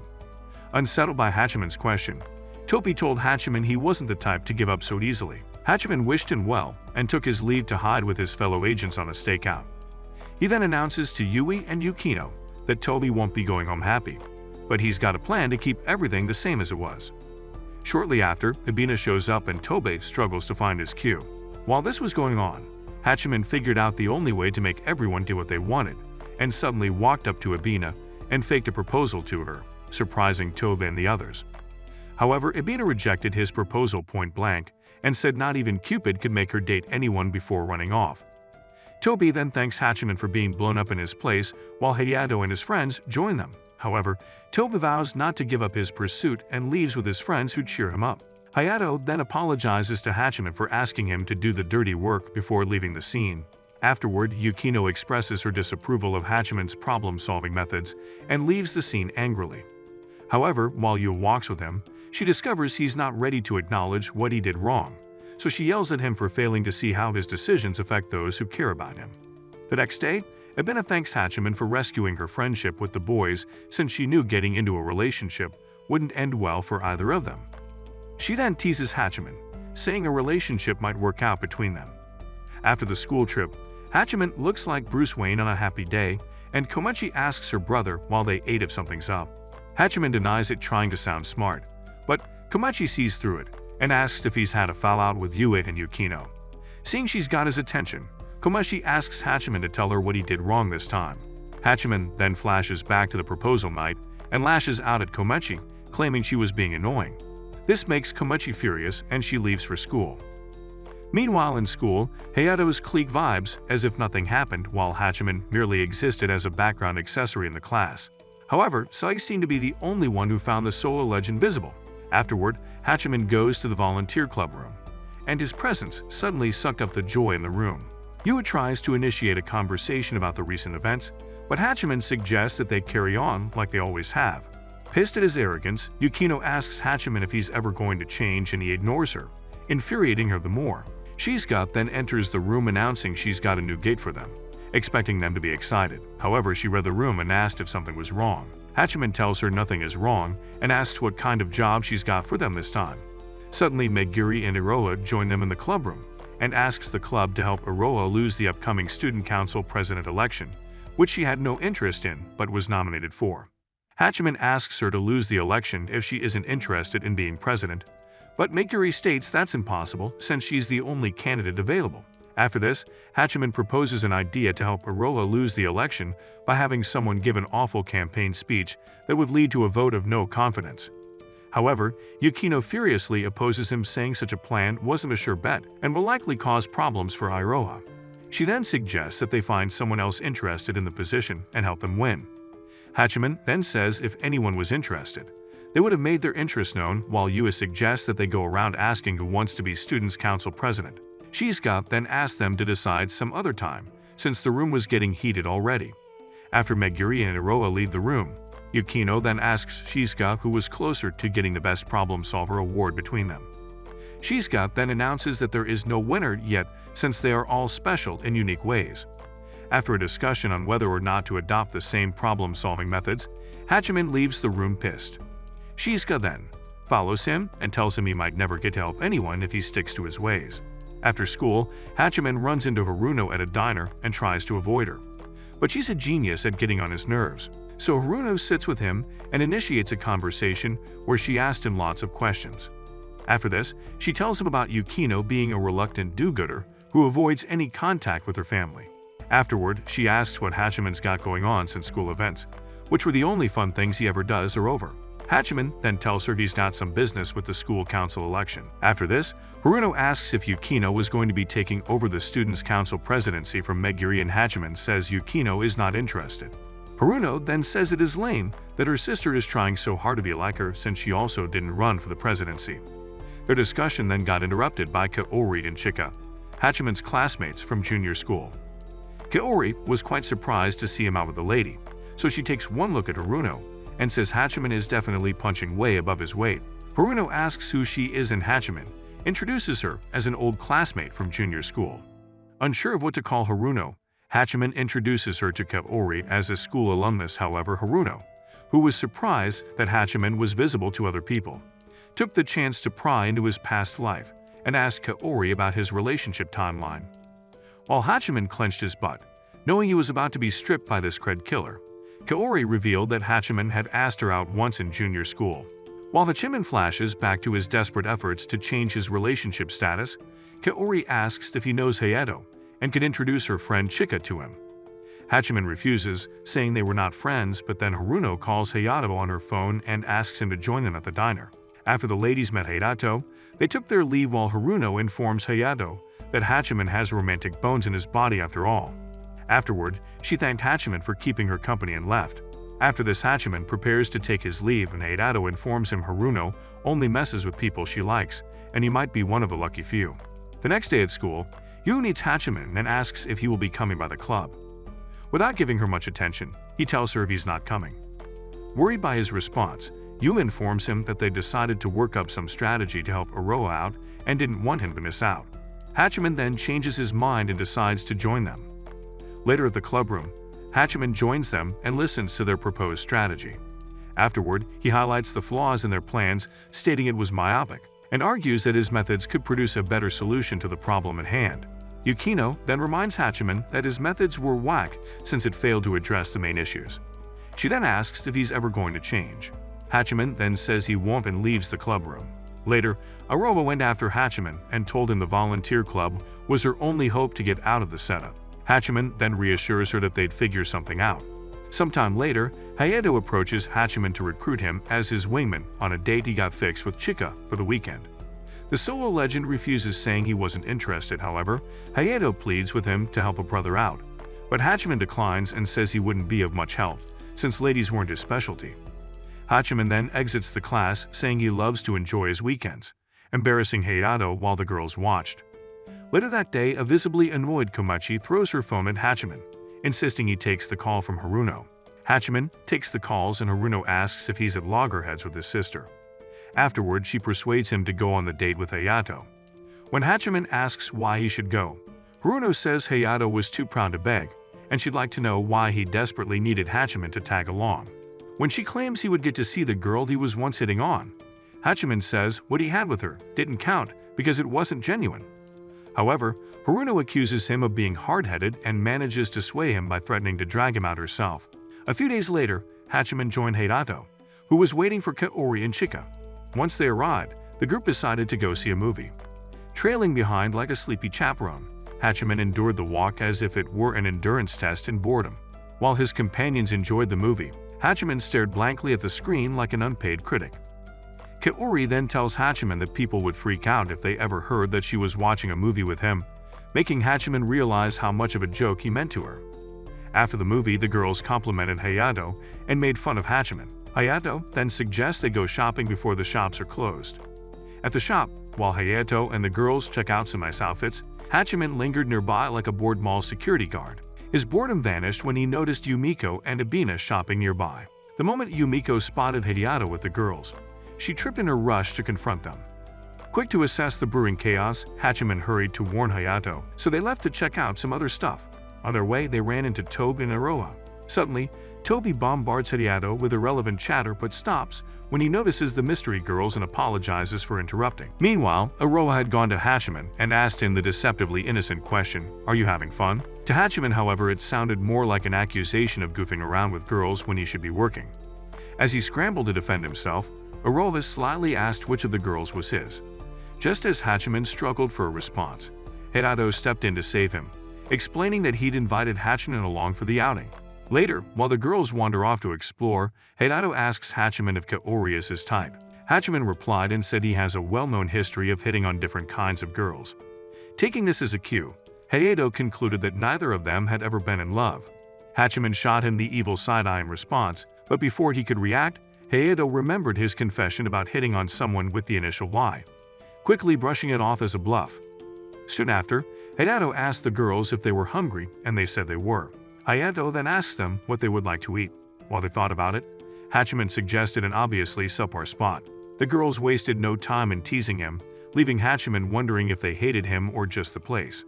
After they ate, the jokes continued, but Hachiman's attention was caught when he spotted Haruno lurking nearby. Fed up with the mockery, Hayato finally spoke up, telling the girls that Hachiman was cooler than they thought because he was in tango with baddies way out of their league. Coincidentally, Yui and Yukino arrived just as Hayato was making his point, casually gesturing toward them to drive the message home. Mortified, the girls quickly made their exit, while sneaking a look at Hachiman's baddies. Meanwhile, Yukino, clearly annoyed, confronted Hayato for using them like pawns when he'd originally invited them to talk about the student council election. Hachiman was surprised to hear that since he's been kept out of the loop. However, Yui explains that they were hoping to convince Hayato to run for the presidency. Haruno then joins them, expressing her surprise to hear that Yukino wasn't running for the presidency. She then accuses Yukino of manipulating others just like their mom. Pissed off by her comments, Yukino leaves the scene and her human shadow follows her. Afterward, Hachiman asks Haruno why she is such a bully, and says she likes Hachiman because he sees what most people don't. After Haruno left, Hachiman told Hayato that he didn't need a savior. However, Hayato countered by saying he was simply taking a page out of Hachiman's problem-solving manual, as a way to repay him for sacrificing his reputation back in Kyoto. Unmoved, Hachiman stated that he's always been alone, and the consequences of his decisions are his responsibility, and not anyone else's. Later, Hachiman tries to make up with his disgruntled sister, and offers to make her a cup of coffee. Afterward, he tells her needs a piece of advice, and she tells him to spill. Hachiman then narrates what happened between him and his club members. In response, Komachi tells him that unlike everybody else, she's the only person who could put up with his bullshit because they're siblings. She then tells him his friends are likely hurt because they couldn't see through him. After an awkward session of sibling therapy, Komachi reveals she likes his club members as well as the club and requests that he does whatever he can to keep it up and running. Afterward, Hachiman ponders Komachi's request and tries to figure out how best to rain on his friend's parade. The next day at school, Hachiman's ideas generator still refuses to come on. Meanwhile, Yu was busy crafting her manifesto while taking ideas from her friends. Hachiman then goes to the library and almost pulls down an entire section of books to cure his boredom. Drawn by the mess he's made, Yashiteru shows up and tells Hachiman that he looks like a sad emoji brought to life. Hachiman then responds by saying it's his trademark and asks if Yashiteru needs anything. Concerned, Yashiteru asks the brooding general what is up and pesters him while flattering himself. Hachiman decides to spill but suddenly gets interrupted by Komachi, who turns up with Saki inside as reinforcements to join their cause. Afterward, while the group brainstorms to figure out a way to sabotage the election and save the club, the members of Hachiman's makeshift think tank bombard him with questions on why they needed to sabotage the elections. Komachi then says she doesn't give a shit about the election since all she cares about is saving the Volunteers Club. After this, Hachiman found himself drawn between Iroa's interests and Komachi's request. This made him discover that his approach had been wrong all along and that it would cause problems for Iroa.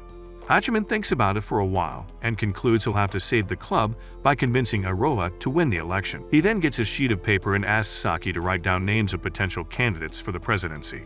Later that day, Hachiman called Yashiteru and asked him to create an anonymous social media campaign using the names they gathered.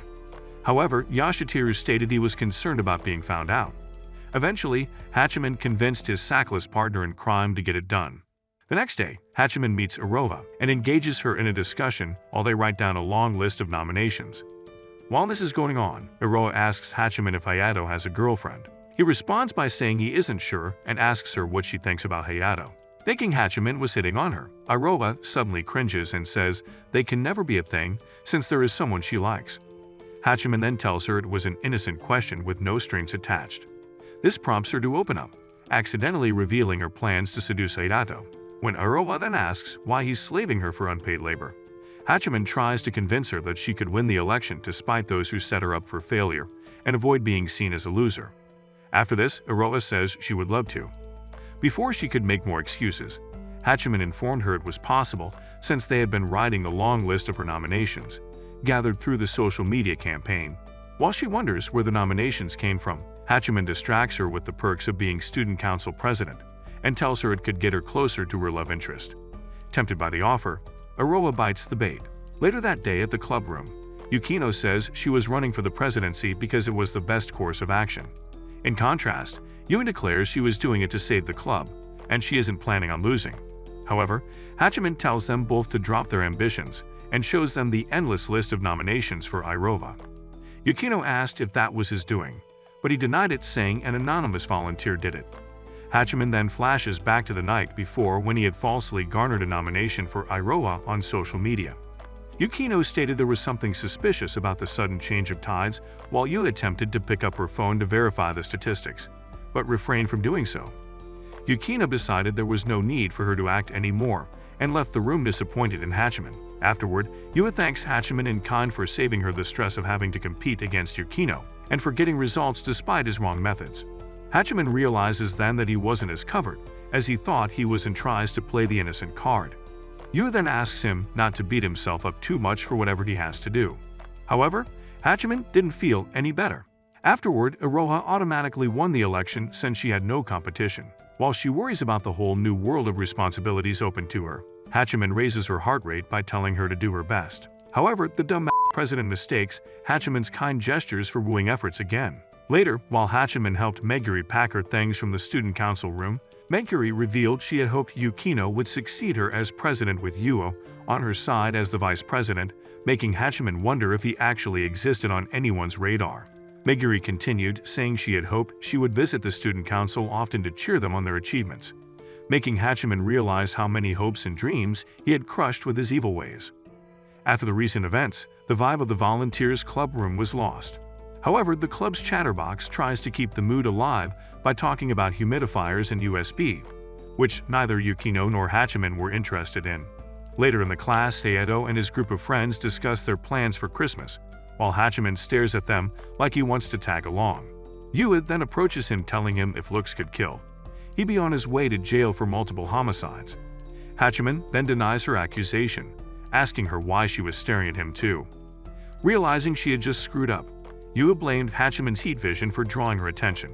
She then asks if Hachiman needs something, but he tells her he's fine. While they talked, Sei joined them and asked if something was wrong, since it's a rare sight to see them talking in class. Yui then told him they were talking about the club. This prompted Sei to express how happy he was that the club was back to normal, but Yui and Hachiman knew better. So they urged him to visit the club room whenever he's free to spice up the recently dull theme. After Sei takes his leave, Yui tells Hachiman to let her know whenever he is leaving for the club room. However, when the school closed, Hachiman left the class without informing Yui but waited outside. Yui finds him when she steps outside and asks why he decided to ditch her. Hachiman responds by saying he waited for her. When they arrived at the door of the club room, Yui prepared for chatterbox duty and entered the room with her usual high-pitched greeting. However, her greeting was met by Yukino's ice-cold smile. Yui resumed her yapping duty, and while this was going on, Hachiman realized he had been staring at Hayato's clique in search of answers on how to fix what he had broken. Iroa suddenly interrupts the club, crying and claiming she is in big trouble. She then reveals that the student council had been tasked to organize a Christmas event with Kai and Hai. She further stated she would have loved to turn them down because she's got plans for Christmas, but Miss Shizuka insisted that they take part in the event.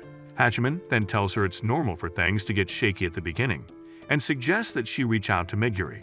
Iroa then tells them the club is her only hope since she doesn't want to bother Meguri, who has exams. Yui then eyes Hachiman while they watch Yukino, who had been oblivious the whole time. Yukino then realizes the room has gone quiet and suddenly asks Yui if they are game. Yui got excited and agreed, saying the club had been idle for a while. However, Hachiman disagrees and says it's not the club's duty to spoon-feed incompetent leaders.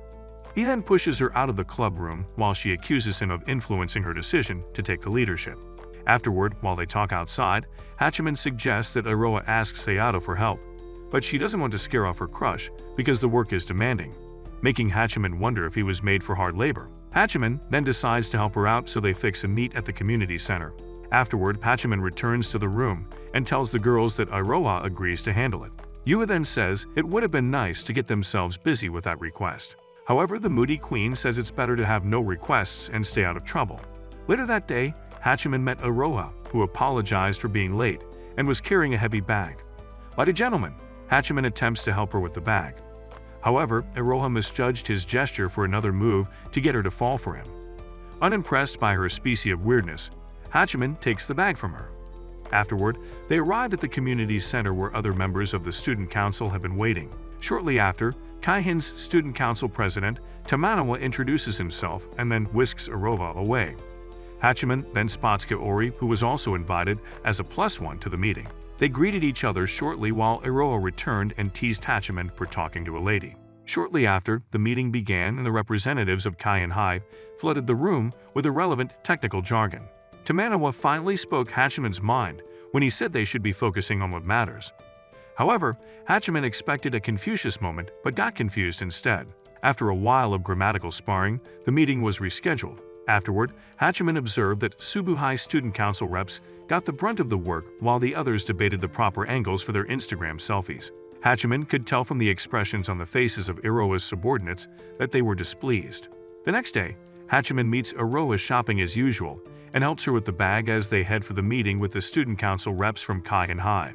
The meeting begins with the reps Tamanawa, then refers to some decisions they have made, prompting Hachiman to go through the minutes in search of the said decisions. Wondering what the decision was, he asked Iroa, but she wasn't sure either. During his speech, Tamanawa suggests that they go large-scale, but Hachiman objects, saying they neither had the time nor resources for that. However, Tamanawa rejects his opinion, saying it was something they could figure out. After this, one of the Kaihin reps suggested that they bring in other schools and the others agreed. Unwilling to be shot down easily, Hachiman reiterates his point by unleashing his arsenal of technical jargon, surprising Iroa and the others. The method seemed to work since Tamanawa acknowledged his contribution. However, the back-and-forth conversation continued till Hachiman ran out of ammo. Tamanawa then delegated more work to the Shubu reps, and to the dismay of her subordinates, Iroa unwaveringly accepted the idea. At the meeting, Kaori meets Hachiman and asks if he has broken up with his girlfriend, while making reference to the hangout with Hayato. Hachiman then tells her he's never been more single in his life, and explains that he belongs to the same club as Yui and Yukino. Kaori then laughs at him when he tells her he belongs to the volunteer club. One quiet afternoon in the club room, Hachiman finds a letter in his bag. On opening it, it turns out it was Komachi messing around and making requests. Later that day when he got home, he delivered what he was able to buy, and they had a cute siblings moment. The next day at school, Yu approaches Hachiman and asks if he'll be going to the clubroom. Hachiman then tells her to go get her stuff, since he is leaving for the clubroom. While Yu went to get her stuff, Hachiman stepped out to wait for her. Yu joins him outside the class and asks if ditching her is his new hobby. Hachiman responded saying the class wasn't conducive for waiting. On their way to the clubroom, Hachiman announces that he'll be leaving the clubroom early for a while. Yu then says it's not a secret that he's been busy helping Iroa. Hachiman then asks if Yukino knows too, but Yu says she doesn't know. Afterwards, Yu asks him if he'd be handling that alone like he always does, and Hachiman subtly tells her to mind her business. As they approach the clubroom, Yu asked Hachiman if he thought Yukino really wanted to be student council president, but Hachiman was just as clueless as she was. Yu then tells him things would be different if he hadn't literally taken matters into his own hands. After they enter the clubroom, Hachiman asks Yukino if it's okay to leave early for a while, giving Komachi's exams as an excuse. Yukino then tells him it is okay since their schedule has been empty for a while. Later, Hachiman goes to a meeting with the student council reps and is told Iroha is MIA. So he goes to ask Hayato if he has seen her. Hayato then informs him that she was with him, but had just left. Hayato then asks if he's helping her out with the student council activities. Surprised that he knows, Hachiman asks Hayato why he's not been helping Iroha, and he responds saying she didn't ask him for help. Hayato then added that Hachiman is a UES guy, and that's why she could easily manipulate him. Afterward, Hachiman finds Iroha shopping as usual and apologizes for being late.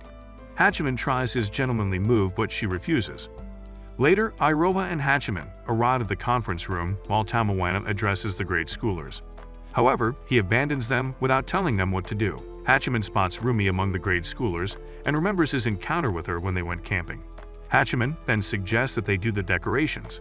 Hachiman senses Iroha lacks the balls to talk to Tamanawa, so he approaches him and suggests that they make a short list of what the event will be about rather than trading complicated gibberish. However, Tamanawa's penchant for endless and futile discussions took over, leaving Hachiman frustrated. On his way home, Hachiman runs into Sai and they visit a diner where he sees Sai in a different light. Sai then says Hachiman looks stressed, but Hachiman brushes it off saying it's nothing. Afterward, Sai complimented Hachiman, saying he's cool for being a solo warrior. However, on his way home, Hachiman considered the effects of his decisions on the people involved in recent events in his life, and wondered if he was worthy of being called cool. Later, Hachiman meets Iroa, and she informs him that there won't be any meeting for the day. While they talked, the duo bumped into Kaori. Iroa then asks how they knew each other, and Hachiman vaguely explains that they share some history. However, to Hachiman's surprise, Kaori didn't make a big deal out of it this time. At the next meeting, the student council vice president informs Hachiman that the planning is way beyond the budget, and Hachiman decides they discuss that in the meeting. Shortly after, Iroha arrives to inform him how the decoration is going, making him realize he's been made president without an election. Hachiman then approaches Tamawana and hands him an analysis of what they could achieve with their present budget. Tamawana decided the next call was to discuss possible solutions with the others, but Hachiman interrupted him, saying they didn't have enough time for that. However, Tamawana insists, saying there are ways to go about it. Afterward, Hachiman approaches Rumi and tries to initiate a convo. However, he gets ignored by the kid. When he attempted to take his leave, Rumi made him realize he asked a dumb question. Hachiman then sits with her and helps with the decoration. Shortly after, Iroa borrowed the box cutter from them and asked Hachiman if he was into young girls. Hachiman replies, saying he likes young girls since his sister was one and sends her away. Later that day, Hachiman runs into Yukino. After their awkward greetings, Yukino asks if he is helping Iroa out with the Christmas event, and responds by saying he has no choice. Yukino then tells him he didn't have to lie about it. In his defense, Hachiman says he didn't lie about Komachi's exams and apologized for handling Iroa's request alone. Yukino tells him it's okay and asks him to stop trying to look out for her and Yui.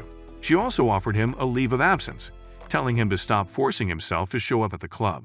After his run-in with Yukino, Hachiman sat thinking in the park, but coincidentally spots Shizuka staring at him from her car. Shizuka then gives him a lift, and while she drove, Hachiman pointed out that the car was different from the one she drove in the summer. Shizuka then tells him the other car was a rental while this was hers.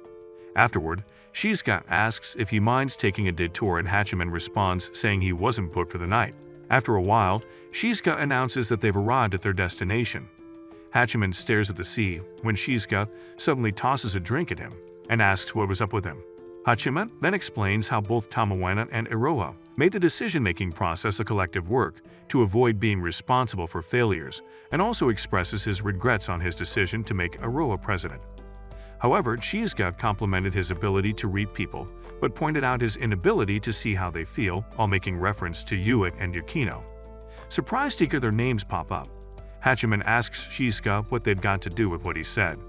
Shizuka then explains that she was asking about his relationship with his club members and not the event.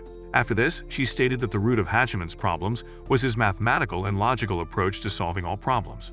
To further drive the point home, Shizuka explains that human emotion cannot be calculated, so she blamed her inability to get herself a man on miscalculations.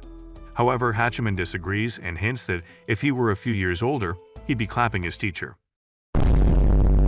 Flushed by his comment, Shizuka rewards him with a series of advice on how to always analyze his feelings until he figures out exactly whatever he is trying to achieve.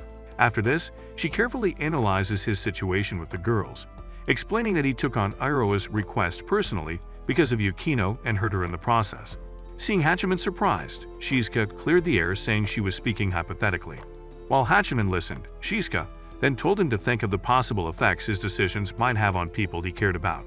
Afterward, Shizuka gives him a long lecture on the topic of hurting people. To wrap up her lecture, Shizuka adds that Hachiman is not the only one who needs to change, and said she knows Yukino would eventually get to meet someone who could crack her shell someday.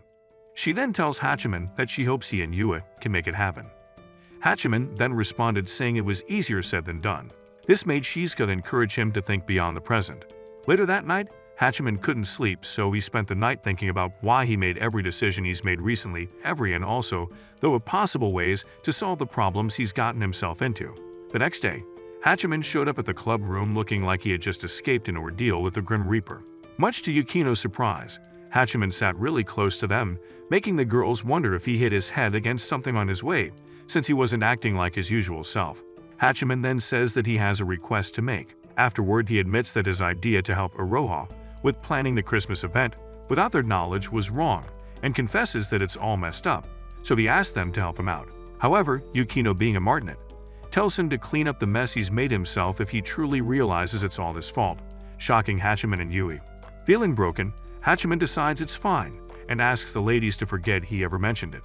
However, Yui refuses to let Hachiman take all the blame, so she blames herself and Yukino for leaving Hachiman to bear the burdens alone. Afterward, she accuses Yukino of being unfair and blames her for not being open about her feelings. Sensing where the conversation was headed, Hachiman tells them he didn't come to talk about that. However, Yukino calls Yui a pot calling the kettle black and says she's been playing along with the both of them. Hachiman then explains that, being a skeptic, he knows being open is not a guarantee of connecting deeply with people. However, he truly wishes to understand the feelings of those around him and to build genuine relationships. Despite his emotional presentation, Yukino claimed she didn't understand what he means and suddenly left the room. Afterward, Yui confined Hachiman that they needed to go after Yukino. On their way, they bumped into Iroa, who informed Hachiman that there won't be any meeting for the day and also tells him that Yukino had gone to the roof. On getting to the roof, they found Yukino, who then asked Hachiman what he meant by genuine. Before Hachiman could respond, Yui embraced Yukino while telling her she didn't understand either but would like them to figure it out and work together to change. Yui then adds that she hates the way things are between them and cries. Moved by her sentiments, Yukino then decides to grant Hachiman's request. Later that day, Hachiman was haunted by memories of his soul-bearing confession and beat himself up for embarrassing himself like that. Komachi then found him in his state of despair and asked if he was okay. He asks her to leave him alone, since he is battling his inner demons. To make him feel better, Komachi imitates him and gives Hachiman a pep talk to get himself together. She then adds that Hachiman was twisted in irreversible ways, but she loves him that way. His words did the trick and Hachiman got himself together, saying he loves himself the way he is. The next day, Hachiman shows up at the club room, and after a moment of awkward silence, Yukino asks him what the plan is for the day. Hachiman then suggests that they wait for Yui to prevent him from repeating himself. Shortly after, Yui would join them smiling like she just arrived from a sleepover with her crush. However, Yukino deflated her excitement by telling her to give her some space when she sat too close to Yukino. While they prepared to attend the next meeting with the student councils of both schools, Yukino and Yui were surprised to see Hachiman play beast of burden in the name of chivalry. Hachiman fills Yukino and Yui in on the state of the event preparations before attending with Iroa. After witnessing the state of the Christmas event preparations, Yukino expressed her disappointment while Yui suggested they find an immediate solution. Afterward, they all decide to seek Shizuka's opinion. On getting to her office, Shizuka commended Hachiman on completing his assignment. Clueless about what she meant, he asked if they were given any Japanese assignments. Afterward, they presented the budget to Shizuka, who told them they were missing the point of Christmas, and whipped out 4 tickets to a Christmas-themed event. She tells them she won the tickets at some wedding after-party, making Hachiman wonder if she was ever going to get married. Afterward, she hands them the tickets, telling them to go find out what a Christmas event is all about.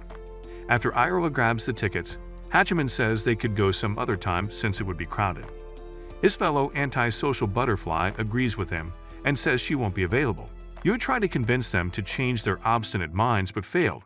However, when Shizuka announced that they'd get the Christmas edition of some merch, Hachiman then decided to go since he'd like to get the merch for Komachi. Not wanting to be left out, Yukino decides to go too and announced that she had an extra ticket. Excited, Iroa decided she would invite someone to tag along, but decides to keep the person anonymous. On the day of the event, at the train station, Yui brings along Hayato, Tobe, Yumiko, and Abana, who are quite surprised to see Hachiman going with them for the outing. They start the event by taking pictures. Yui then pulled her anti-social buddies and took one last shot with them. After this, Yukino sulked for being dragged into a picture without her permission, and Yui went after her, apologizing. Afterward, they went for a space-themed ride, where Toby suddenly got the jitters and asked to ride with Hayato for fear of embarrassing himself during the ride with Iroa. Abina then suggests that he ride with Hachiman, but Hachiman refuses. Abina then asks Hachiman if his fake proposal was the reason why he doesn't relate with Thope anymore. Ignoring her question, Hachiman asks if her friends were getting along well. After the ride, Hachiman watched Iroa pull her damsel in distress stunt to get Hayato's attention. However, to her disappointment, Yumiko was there to attend to her. Meanwhile, Yukino feels sick because she wasn't used to handling so much crowd. Afterward, they went on a panda-themed ride. During the ride, Yukino was so focused, she demanded that her companions enjoy the ride in silence. Shortly after, Hachiman and his friends checked out a gift shop to get some presents for Komachi and Yui. jokingly asks Hachiman what he wants, reminding him of his confession at the club room. Hachiman then says he wants nothing. After this, Hachiman remembers Yui telling him she doesn't mind making the first move if she likes someone. While they messed around, Yukino joined them with a collection of dolls and asked which one Komechi would like. Yui immediately joins her and asked Hachiman to take a picture of them together. Later, Hachiman and Yukino get separated from the rest of the group on their way to another ride and promise to catch up with them. While they prepare to get on the ride, Hachiman sensed Yukino getting tensed. He then told her to head back with him, but she insisted she'd be fine. During the ride, Yukino sat tense like a first-time driver. Hachiman then tries to get her to relax, but she explains that places like that reminded her of her childhood when Haruna messes with her, so she grew up with that fear. After the ride, Hachiman gets her a drink and she offers to pay him back, but he refused. Yukino then further opens up about her relationship with her sister and how she didn't fit in anywhere. Hachiman responds, saying they had that in common. He then asked if she still wants to be like Haruna. Yukino says she doesn't want that anymore. Later, they caught up with the others and Yui apologizes for leaving them behind. However, Yukino and Hachiman checked out the pictures she took at the parade. Shortly after, the lights went off and the fireworks display began. While this was going on, Hachiman noticed Hayato and Iroa talking at a distance. Iroa then suddenly left the scene crying. After the fireworks, Hayato tells Hachiman about his conversation with Iroa and how he had broken her heart. Hachiman then tells him there was no point hurting her if he didn't have the nerve for it. Hayato then tells Hachiman that it was a necessary evil since there was more to Iroa than meets the eye. Afterward, he commended Hachiman for being able to change those around him and said he's not a nice guy like everyone thinks he is. On her way home, Iroha makes Hachiman take her home since Hayato's rejection hit her like a train. Shortly after, Iroha ranted about what had just happened and Hachiman played the part-time therapist. Afterward, she claimed she made her move on Hayato, inspired by Hachiman's heartfelt confession in the club room.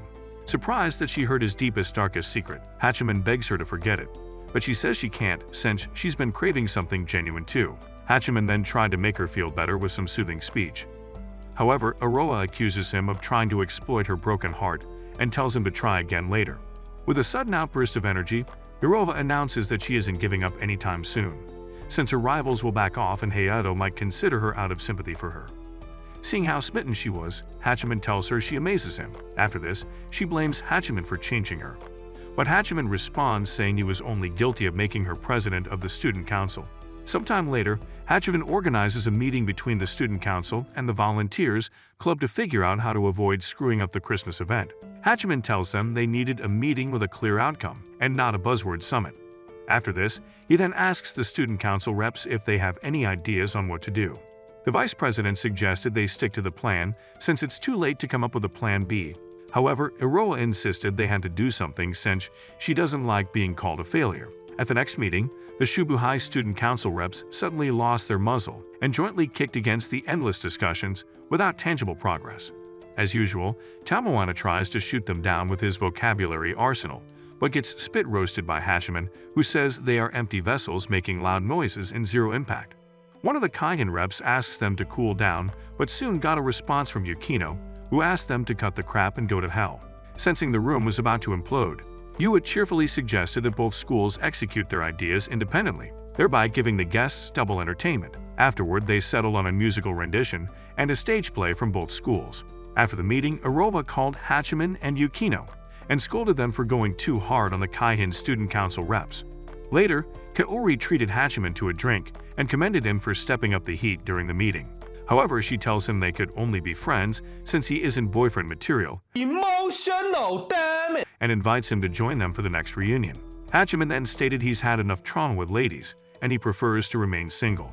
Afterward, Hachiman checks out the grade schoolers and finds Rumi working alone. He then joins her and tries to help her, but she refuses his help, saying she could handle it on her own. However, Hachiman mimics her and asks if she would like to act in a drama. On the day of the Christmas event, all hands were on deck and everything was set. Iroha then thanked Hachiman for his contributions while reminding him of the few details left. Afterward, the drama and event turns out a huge success.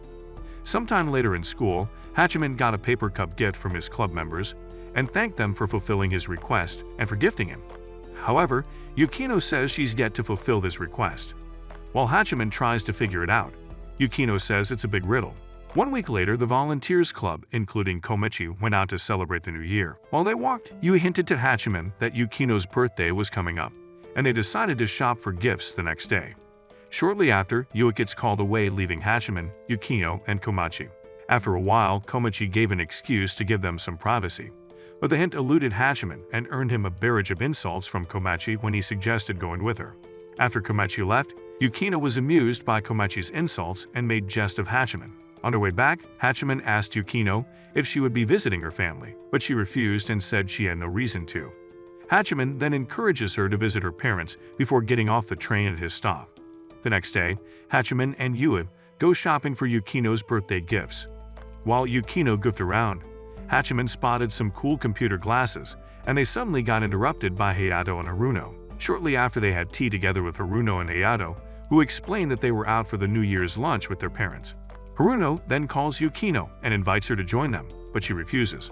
However, Haruno handed the phone to Hachiman, who convinced Yukino to join them. Not long after Yukino arrives, her mom finds them and is surprised to see Yukino. Strangely, her mom's presence made Yukino feel uncomfortable. Later, Hayato and his friends gather to discuss their intended fields of specialization. While most of his friends chose liberal arts, Hayato stated that he hadn't decided yet and would like to give it more thought. Tobe, the uninvited life coach, lectured Hayato about how his entire future depends on this decision. The conversation took a wrong turn when someone brought up a rumor that Hayato was allegedly dating Yukino, shocking everyone in the classroom. Meanwhile, in the volunteers club room, Hachiman, Yui, and Iroa threw a mini-party to celebrate Yukino's birthday. Since Iroa actually crashed the party, Hachiman asks why she came by the club room. Iroa then says she needs a favor and casually asks if Yukino is dating Hayato, shocking everyone except Yukino. Yukino debunked the rumors while Yui claims someone must have seen them together and assumed they were dating. Afterward, Iroha then says that it was the first time Hayato would be linked to someone specific since he was everyone's crush. She then said the rumors have increased Hayato's appeal so much that her rivals are making their moves and were willing to give themselves to the high school hotshot. Afterward, Iroha asks Hachiman if he is dating anyone and Hachiman says no. Hachiman looked like a stray puppy in the rain while Iroha made him know he was proud of him. The girls then ask him why his mood suddenly dropped, and Hayato expresses his concerns for Hayato as a cover-up. After this, Yukino puts on new anti-blue light glasses and gets complimented by Yui. Yukino stared at Hachiman through the glasses in an unspoken communication of her gratitude for the gift. However, Hayato didn't look too thrilled about the glasses, making Yui realize he got them for her. Yukino then checks the club mail and finds a mail from Yumiko. Shortly after, Yumiko enters the room and tells Yukino that they need to talk. Being the only unauthorized person, Iroha said her goodbyes and left the room. Yukino then asks Yumiko what she wants to talk about. After this, Yumiko asks to confirm if the rumors are true. Yukino calmly debunked the rumors and said she had only known Hayato for a very long time, making Yumiko wonder why Hayato was worked up over the rumors. Yumiko then asks more questions, which got to Yukino. So she said girls like Yumiko are a pain in her ass. Offended by her comments, Yumiko flares up and tears up while Yui calms her down. Hachiman also tried calming Yukino, but she claims she is calm and unbothered, as long as those close to her understand. After this, Yumiko expresses her fear of drifting apart from Hayato, since he hasn't revealed his future plans to her or anyone else in their circle. Yui then consoles her, explaining it's normal to feel that way. Hachiman then asks Yumiko if she'd still be curious about Hayato's plans and if he'll hate her for prying into his business. Desperate for answers, Yumiko says yes. Hachiman then reassures her that he'll find out. Later, Hachiman goes to the football pitch to talk to Hayato, who was on the pitch. While he waited, Yukino and Yui brought him a drink and asked them to leave after thanking them. After the match, Hachiman directly asks Hayato about his plans for the future, but Hachiman tells him to stop trying to trap him and tells him to piss off. Sometime later, the student council needed some assistance, so Hachiman showed up and Iroha pulled his claiming he was late. However, she suddenly takes her hands off him as soon as she sees Yui and Yukino behind him. Iroha then explained what needed to be done and also stated that they invited some alumni. Coincidentally, Haruno walks in and greets them all. Yukino then asks her sister about Hayato's future plans, but gets slammed with a no. Afterward, Haruno asks Hachiman to walk her home, and he obliged reluctantly. She then tries to find out what field Yukino chose, but Hachiman claims he doesn't know. She then asks him to find out and get back to her. After this, Haruno asks if Hachiman directly asked Hayato about his future plans. Hachiman responded telling her what happened afterwards. Sometime later at the winter event marathon race, Hachiman joins the race caught up with Hayato and tries to convince him to choose the sciences. However, Hayato rejected his offer, claiming he hated him and felt inferior to him. After this, Hayato resumed the race while Hachiman tried to keep up, apologizing for distracting him. Hayato then assures him that he can't lose and takes off while Hachiman collapses. Afterward, Hayato won the marathon and gave his victory speech, acknowledging Yumiko and subtly debunking the circulating rumors. Meanwhile, Hachiman limps with a bruised knee and heads to the infirmary where he coincidentally finds Yukino resting. She then offers to help him clean his bruises. While she did, she asked if he found out anything during his chat with Hayato. He replied saying he only knew that Hayato won't be going for the sciences. Yukino suddenly looks up, and they have a moment of romantic tension. Hachiman then decides to head back to the class. On opening the door, he bumped into Yua, who lied that she just got there. Later at the after-party, Hayato apologizes to Yukino for the rumors while she appreciates him for looking out for her. Yua suddenly pulls up and whisks Yukino away. Afterward, Hayato tells Hachiman that he chose not to reveal this choice because his circle would have influenced his decision. Sometime later, Haruno treats Hachiman to a drink and asks if he's found out what Yukino's choice was. Hachiman responded, saying Yukino told him, but he wasn't willing to tell Haruno. Haruno then said she was glad her paranoid sister had finally found someone she could trust. However, Hachiman stated he wasn't the trustworthy type. Haruno then unsettles Hachiman by telling him that what Yukino has for him is more interesting than trust. Hachiman then probes further, however. Haruno pays him back in his own coin and says he could call it genuine since that's what he's been searching for all along. Later at school, while the students anticipated Valentine's Day, Toba mentioned his craving for something sweet, despite the fact that it's bad for him. Hayato tells him to chill since Valentine is around the corner. The other boys then lamented their poor luck with the ladies, saying Hayato would get lots of options to pick from. However, To burst their bubble and said Hayato deliberately refuses Valentine's sweets. Hearing the boys talk unsettles Yumiko, who has plans. However, Yu tries to make her feel better, saying she's not a stranger and Hayato might make an exception for her. While she gave her friend hope, she looked at Hachiman as sees him leaving the class. On his way to the clubroom, Hachiman recollects the moment Yua gives him homemade chocolates, but suddenly gets interrupted by Yua. Yua then accuses him of ditching her again. However, he says he had no intention of leaving with her, explaining that he stayed long in the class because he wanted to see how Hayato and Yumiko were doing. After this, Yua tells him they're cool and cherishing their moments together. Hachiman then says the past is full of regrets and the future full of uncertainties, then concludes that the present could be the only happy times they'd have. As they approach the clubroom, Hachiman asks Yu when she'd be free to hang with him, instantly setting her cheeks on fire. Yu pretends to check her schedule and says she is mostly free but would like to think about it. Afterward, they went to the clubroom and met Yukino and Iroa, who told them they were late. Hachiman then asked what she wanted this time, and she explained her plans to make sweets for Hayato. Yu then burst her bubbles and told her Hayat wouldn't be collecting any sweets for Valentine's Day. Surprised and disappointed, she asked why, and Yukino made reference to grade school and said it was to avoid conflicts. Iroa then decides to make sweets for Hachiman instead, after confirming with Yua that he loves sweets. She then says she wants Hachiman's reviews on the chocolate she'd be making. Iroa then asks if Hachiman never gets sweets on Valentine's Days, but Yu responds says he's going to get some for sure, adding a question to make it sound less weird. Hachiman then says he'd get some from his sister, prompting Iroa to ask if he was into his sister. Hachiman then says he isn't and calls her an idiot, but she isn't done with him yet. Iroa further accused Hachiman of being into younger girls, which made Hachiman remind her of her birth date, and tells her she's not as young as she thinks. The girls were shocked that Hachiman knew her birth date, but he quickly defended himself, saying she had spoken about it without being asked. Later, Ebina and Yumiko join them in the clubroom, and Yumiko says she'd like to try making chocolates at least once before leaving school. Ebina then suggested that Hachiman initiate a bromance with Hayato by gifting him chocolates for V-Day. Hachiman scoffs at her and tells her to dream. While they talked, Hachiman spotted Saki peeking into the club room a few moments later. She had gotten a chair too and was talking about chocolates. Yumiko asked if Saki intended to give someone her chocolates. However, the question got on her nerves and she tells Yumiko that she's not a love-struck dumb like her. Saki then tells everyone her younger sister wants to try to make chocolates. However, her greatest culinary achievement was boiling water. To make her feel better, Yui confesses that she's also a bad cook.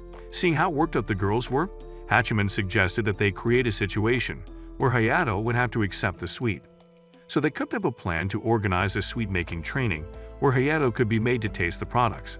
Excited, Iroha makes the preparations while Yui asks what role she'd be playing if Yukino did the teaching. Eventually, they recruited Hachiman to taste their products and give reviews. On the day of the event, Shuguhai collaborated with the Student Council of Kaienhai, who provided the funding for the cooking training. Iroha pulled another surprise on her friends by bringing Haruno in as the special instructor to help out, pissing Yukino off. Afterwards, Yukino explains how to make chocolate sweets to Yumiko, who was surprised to discover it wasn't rocket science. However, Yui tried to make a fuss out of it by exaggerating the procedures. While the Kaienhai reps discussed at length, Kaori approached Hachiman to borrow a chocolate mold and asked if she had ever given him chocolate for Valentine's. Hachiman gave her the mold and told her he'd never gotten any from her. Kaori then promises to give him one, increasing the room temperature by a few degrees. To make things more interesting, Haruno then announces that Yukino has once gifted Hayato chocolates, creating another round of tension in the room. Haruno then messes with Yukino, asking her which of her men will be getting her chocolates. The event went as planned with everyone getting along and Shizuka expressing how proud she was to see Hachiman grow his social circle. Afterward, Yukino and Yu presented their chocolates to Hachiman, who had a taste and thanked them. However, Haruno comes along and rains on their parade. Later that night, while they walked home, they met Yukino's mom. Yu and Hachiman then why Yukino turned out the way she did. Sometime later in the club room, Yukino apologizes on behalf of her mom. However, her friends made her feel better by saying all moms worry about their children's safety. Hachiman then says that Komachi and his mom have been at each other's throats due to her upcoming exams. Yui then asks if Hachiman is worried about his kid sister passing the exams.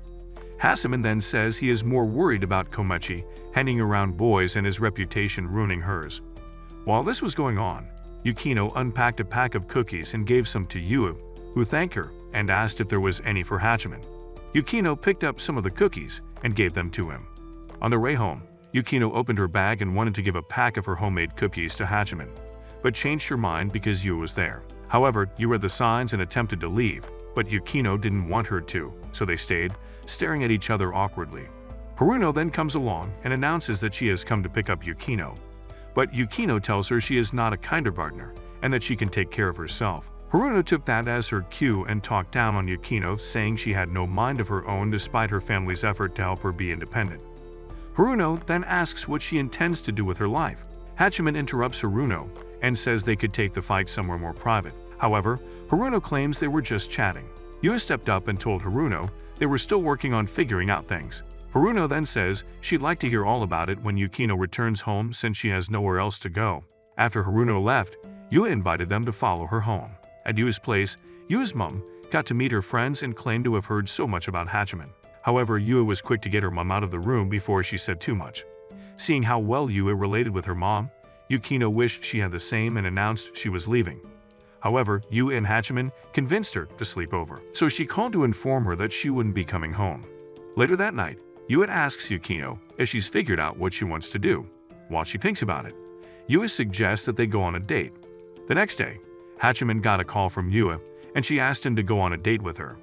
Both Yukino and Hachiman are surprised to meet each other on the date. However, Yukino invites them to stay, saying she would like them to spend some time together. Afterward, they went to stay since she wanted them, so they went to Kasai Rinkai Park where they spend the day exploring the aquariums and trading banters while observing different kinds of fishes. Afterward, the trio heard some penguins scream and went to check them out. Hachiman then takes out his phone to take pictures he would show Komachi. However, Yukino read a poster bearing fun facts about penguins, which stated that penguins stay with one partner till one of them dies. The information triggers an emotional reaction between them, and Yukino decides to take a break from the sightseeing, leaving Hachiman and Yui.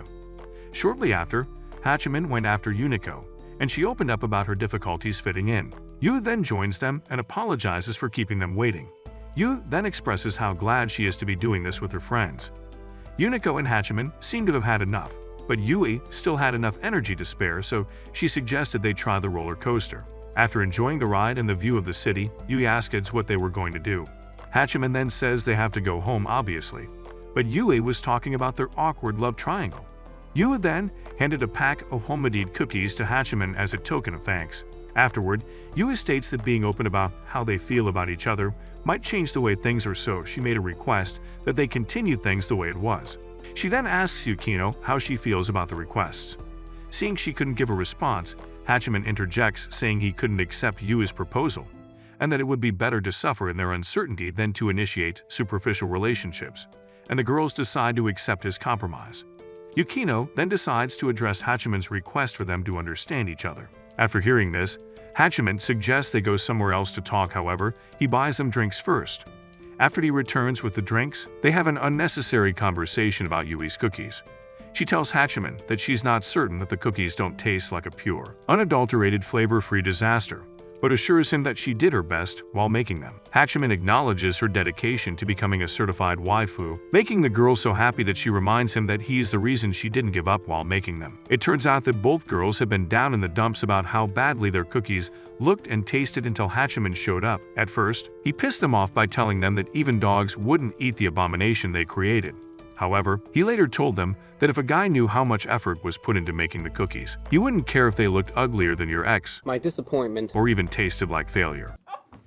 This statement renews the girls' hopes and puts smiles on their faces, making them believe their cookies could be the next best thing after Oreos. Back in the present, it stops snowing, and they decide it is time to return home. As they walk away from the park, Yukino suddenly starts talking about the day she was born and why she was given her name. This revelation prompts Hachiman to inquire about Yukino's life, stating that she'd never once shared anything personal about herself with them. At first, Yukino hesitates, but after an encouraging hand grab from Yui, she opens up.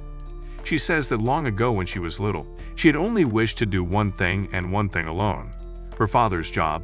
However, because she had an older sister, she knew that she would never get the position. Worst of all, her mother, who rules their home like she is the Wicked Witch of the West, announced that her sister would take over their father's job. According to Yukino, the reason she's a spoiled, entitled brat is because her mother didn't care what she did with her life. She allowed her to do whatever she wanted, whenever she wanted, so she never learned how to act right. Yukino also admits that she wants to try and show her parents and her sister that she is more than a Regina George clone. She then requests that Hachiman and Yui give her their support on her journey to independence, and they assure her that they would be the Timon and Pumbaa to her Simba. The first thing she resolves to do is move out of her apartment and back into her family home so she can try and mend her relationship with her parents. Yui is against this idea, however. Yukino insists that it is the correct thing to do, so she agrees to accompany them to Yukino's apartment. Upon arriving at the apartment, they run into Haruno, who is a few more bottles away from being a human brewery. Haruno cheerfully welcomes her sister home, and Yukino tells her that they have something important to discuss. The following day, Hachiman goes downstairs to get his morning coffee and watches as Komachi frantically packs up her things so she can leave for her interview. He nonchalantly asks how her written exams went, and she tells him that they went well. She says she's not going to stress over them and focus on the interview. So he asks if she wants to go out to eat after, and she happily agrees. He makes the mistake of saying it is a date, and Komachi tells him to keep his sister's complex fetish away from her, after which she leaves for her interview. To pass the time until his date with Komachi, Hachiman takes a stroll around town. When he spots the low-budget Elsa, also known as Saki, in a cave with her younger sister Kiyika, he decides to join them. After he buys Kiyika a snack, he asks Saki how her younger brother feels about his entrance exams, and Saki tells him that she doesn't know because the boy is in his rebellious phase and feels he's more emo than Sasuke. Hachiman assures her that he will come around, but Saki doesn't believe it, as she has tried to use every trick in the book to get him to open up to her, and fails every time. She also tells him that her brother wants to attend a public school instead of a private one like she hoped he would. Shortly after Hachiman advised her to give the boy time, Komachi showed up and excitedly high-fived everyone. Hachiman was happy to see his sister, but when he expressed his joy, she shut him down faster than you could say Jack. Eventually, Saki and Kiyika leave, and Komachi insists on going on a shopping spree instead of having lunch. After spending the rest of the day at the mall, the siblings return home and Komachi prepares dinner. Hachiman offers to help organize the house, but she tells him not to touch anything, insisting that she can do it herself.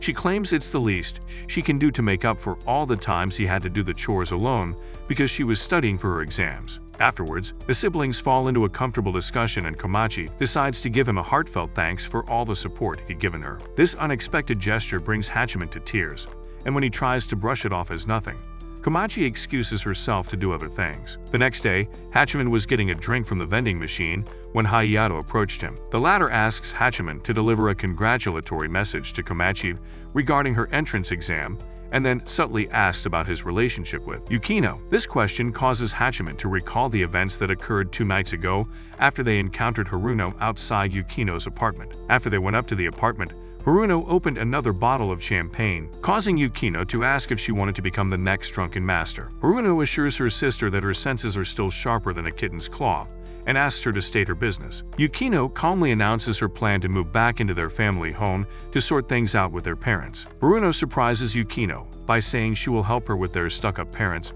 but warns her not to expect them to change their behavior. She then admits that she was sent by their mother to keep an eye out on Yukino, as the woman was allegedly worried about her well-being. Yukino says it doesn't matter why she had come to supervise her, as she had expected their mother to be nosy about her. With that out of the way, Haruno tells Yukino to pack up her stuff and call their mother to inform her about her move. Once Yukino confirms that she will do as she said, Haruno tells her that she will remain at the apartment for the time being. Yui then offers to help Yukino pack her belongings, but Yukino tries to refuse her help. That is until Hachiman speaks up and tells her to stop acting like she doesn't need help. Haruno observes the trio for a while longer before announcing that she is heading to the convenience store. Surprisingly, when Hachiman gets off the elevator later, he meets Haruno waiting for him. After he calls her out for ambushing him, he leaves the building with her, as it seems she has something to discuss with him. As they walk, Haruno admits that she is glad she came home on time and was able to talk with her sister. Hachiman admits that her offer to help Yukino with her plan surprised him, and she tells him that it is the least she can do as Yukino's sister even, though things might not work out as Yukino hoped. Hachiman asks why she didn't try to discourage Yukino, and she says it's because Yukino wouldn't have listened, since the girl low-key had main character syndrome and believed she had the greatest plot armor ever. She also said it was the first time Yukino had voiced out what she was thinking, and she didn't want to make her feel as though she couldn't depend on her. Impressed, Hachiman says he didn't think Haruno could act like a big sister, and Haruno teased him saying she always wanted a big brother like him. This statement makes him blush, and when she begins rubbing up against him like a cat in heat, he tells her that she's as drunk as a skunk, but she denies it. She claims she can't get drunk and says she's always aware of what goes on around her, even though she's down more than 5 bottles. Of course, Hachiman doesn't believe her and dismisses her words as a drunken statement, but Haruno remains adamant that she's telling the truth. She even compares him to herself, saying that in many ways, he was the same as her when it came to being vigilant. Hachiman tries to argue that she's wrong, but she whispers something into his ear that shuts him up. Back in the present, Hachiman tosses his can into the waste bin and begins walking away, ignoring whatever it is that Hayato is saying. This is because Haruno's last words are on repeat in his head, like Beyonce's newest single. It turns out that she had told him that she was sure he was the type who couldn't get drunk even if he tried. Later, after classes, Hachiman and Yui run into each other in the hallway. Yui teases Hachiman for screaming when she bumped into him, and asks if he is on his way to the club. He tells her that he is, and as they start walking to the club room together, he asks about the blanket she's carrying. She tells him that she wants to leave the blanket in the club room so she can use it whenever she's there. However, she admits that she is afraid that the club won't be around for much longer and expresses her wish for it to continue long enough for her to use the blanket during club activities. When they reach the club room, they find the door locked, so Hachiman goes to the teacher's office to collect it. There he meets Shizuka, who informs him that Yukino has already picked up the key, so he returns to the club room. There, he finds Yui and Yukino, and Yui calls him a dumb idiot for not waiting for her to call Yukino, and asks if she already picked up the key. After he accepts his new title as Idiot of the Year, Yukino offers him some coffee, and he asks if she's finished moving houses. She tells him yes, and says it's all thanks to Yui, who helped her pack her things from her apartment. They are still discussing the topic when Iroa, the student council president, walks into the room carrying a projector. They watch as she sets it up and connects it to a laptop, which she explains that she borrowed so she could watch a movie. The trio don't question her reason for coming to the Mickey Mouse Clubhouse to play her movie and quietly sit down to watch the movie with her. The movie was a foreign high school movie which featured a prom scene at the end. After the movie, Iroa expressed her desire to organize a prom for them, so that when her graduation drew near, the school would have no problem allowing her to throw another prom. Her reason was that she wanted to be crowned prom queen, and she wanted everyone to see her on stage. At first, the three musketeers reject her idea, but Iroha manages to convince them that it is a good idea, so Yukino decides to help her. Excitedly, Iroa hugs Yukino and starts thanking her. But the Ice Queen pushes the clingy girl away. She then tells her friends that she wants to use it as a stepping stone to prove her independence and capabilities to her parents. Yui offers to lend her a hand and ropes Hachiman into helping them, making Iroha very happy. That night, when Yui returned home, she looked at the picture of herself with Yukino and Hachiman, and recalled the events of the night. She helped Yukino pack her things. When Yukino excused herself to make a phone call, Yui went to clear her bed and accidentally discovered the picture she had hidden behind her plushie. The picture was one she'd taken with Hachiman at an amusement park, and it made Yui wonder if she was being a third wheel in their relationship. She also felt a bit sad because she secretly wished that her relationship with Hachiman could be the same as the one he had with Yukino. Meanwhile, Shizuka sits alone in the teacher's office, staring at the service club room key and recalling her conversation with Hachiman. After she informed him about Yukino taking the key, she asked why he didn't call Yukino before coming there. Hachiman admitted he didn't have the poorly written tsundere's phone number, and when she asked if Yui also didn't have it, he realized he was a big fool. When he turned to leave, he noticed the other teachers were as busy as bees and asked Shizuka why she was cosplaying as Sakura instead of working. The woman claimed she was busy, but the cigarette in her hand proved otherwise, so she stopped trying to defend herself. Instead, she told him that she was taking a break and pleaded with him not to tell anyone what she was up to. Not interested in whatever crazy thing she was up to, Hachiman bid Shizuka farewell, but as he tried to leave, she spoke up. Surprisingly, she decided against telling him what was on her mind at the last second and tossed a can of coffee instead. Back in the present, Shizuka looks at the box sitting at the foot of her table and wonders if she was wrong for keeping her impending departure a secret from Hachiman. A few days later, Hachiman is sitting in class. When Saki approaches him, the boy inquires why Hachiman looks tired when the day has yet to begin properly, and Hachiman admits he's been staying up late playing video games. Saki scolds him for not considering his health and gives him a lecture on how sleep is good for him. Once Saki was finished, Hachiman asked if he was free to hang out. Saki tries to answer his question, but first, he lists all the things he has to do and realizes that he has no free days for the foreseeable future. Hachiman tells him that he doesn't mind waiting and asks Saki to inform him when he finally has a free schedule. Just then, Hachiman receives a text from Komachi, but before he can open it, Saki suddenly dashes out of the classroom like Speedy Gonzales. This leaves her classmates perplexed, but Hachiman immediately runs after her after realizing why. When he gets outside, he sees Komachi, who tearfully informs him that she was accepted into the school. It seems that's why she texted him in the first place, and as she holds onto his jacket crying tears of joy, they overhear Teishi, Saki's brother, talking to her.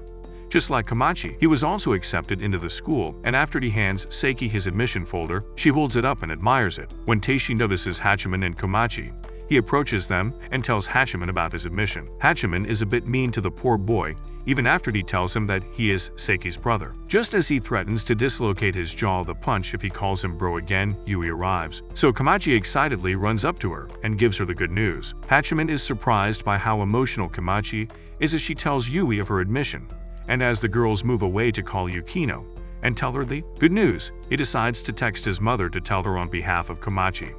Sometime later, on the steps outside the school, Iroha asks Hachiman to help her and Yukino plan the prom. Although he initially resists the idea, he eventually agrees to assist them. Hachiman warns Iroha not to overwork Yukino, expressing concern for her limited physical stamina and her tendency to become lost in her work. In response, Iroha playfully asks why Hachiman is so protective of Yukino and teases him for cis-owning them. She advises him to stop doing so, as not all girls like to be treated that way by the guy they wish to clap them. When he arrives at the student council room to work on planning the prom the next day, Yui and Yukino are surprised to see Hachiman joining them. He tries to brush it off as nothing but notices Iroha's apparent lack of involvement as she stands by the kettle while Yukino and Yui brainstorm ideas on the whiteboard. When Hachiman discovers that the three of them have already started promoting the prom, he is taken aback until he learns that they have been doing it on Lin, which he does not use. Hachiman admits that he is still unclear about the concept of a prom, prompting Yukino to invite him to participate in creating a promotional video for the event. Later, the four of them prepare to dress up in formal attire for the promotional video, which is set to be filmed in the school's gym. Iroha realizes that she failed to explain that Hachiman will be appearing in the video as a dancer, and she apologizes for the miscommunication. As Hachiman gets ready to put on his tuxedo, Iroa expresses her regret for the confusion she caused. Afterwards, when Hachiman is dressed, he looks in the mirror and tells himself that the tuxedo makes him look like a washed-up pianist on the verge of death. Yukino then enters, dressed in an elegant tailcoat with her hair styled into a ponytail, taking on the role of a male dance partner for the video. Hachiman gives Yukino a rare compliment about her appearance, and she proceeds to fold his pocket square and adjust his cufflinks. He then leaves the dressing room to check on Yui, who is being assisted by Saki with her dress. Yui insists on having the dress fitted tightly around her waist, but she yells in pain as Saki tightens it. Once Saki leaves, she advises Hachiman to be careful with Yui as she walks, due to her heels and long dress. Yui begins to apply her makeup while feeling nervous under Hachiman's gaze. She declares that she wants to look her best, even though the final promotional video won't show anyone's face, as she hopes to look good for the original footage that will be preserved. When she's ready, Hachiman reluctantly offers his arm for support as they descend the stairs outside the dressing room. The chatter in the gym soon fades as Yukino arrives, stunning everyone in the room with her beauty. Iroa, her dance partner, playfully teases Yukino and walks arm in arm with her, making Yukino nervous. The two give an impressive dance performance for the first promotional video shoot, showcasing Yukino's skills. However, Yukino and Iroha agree that the video looks too polished and ask Hachiman and Yui to dance together as the main focus of the next shooting. Yui is nervous about dancing, so Hachiman jokingly asks if she's worried that her two left feet would get in the way. This seems to lighten her mood, and she assures him that she can do it even though her dancing skills aren't up to Bridgerton's standard. Hachiman tries to show her a few moves, but he's interrupted by Keikaru, who tries to hype him up for the dance. Soon enough, Iroha tells Keikaru to shut up and take his place as they are about to begin shooting. When the dance began, Hachiman and Yui moved to the sound of the song, but Hachiman felt a bit self-conscious because he was sweating like a pig and it made Yui giggle. When the song changes to a fast-paced one, Hachiman exits the dance floor and observes as everyone else enjoys themselves. From his observation, Hachiman concludes that partying isn't his thing, even though he understands why people party.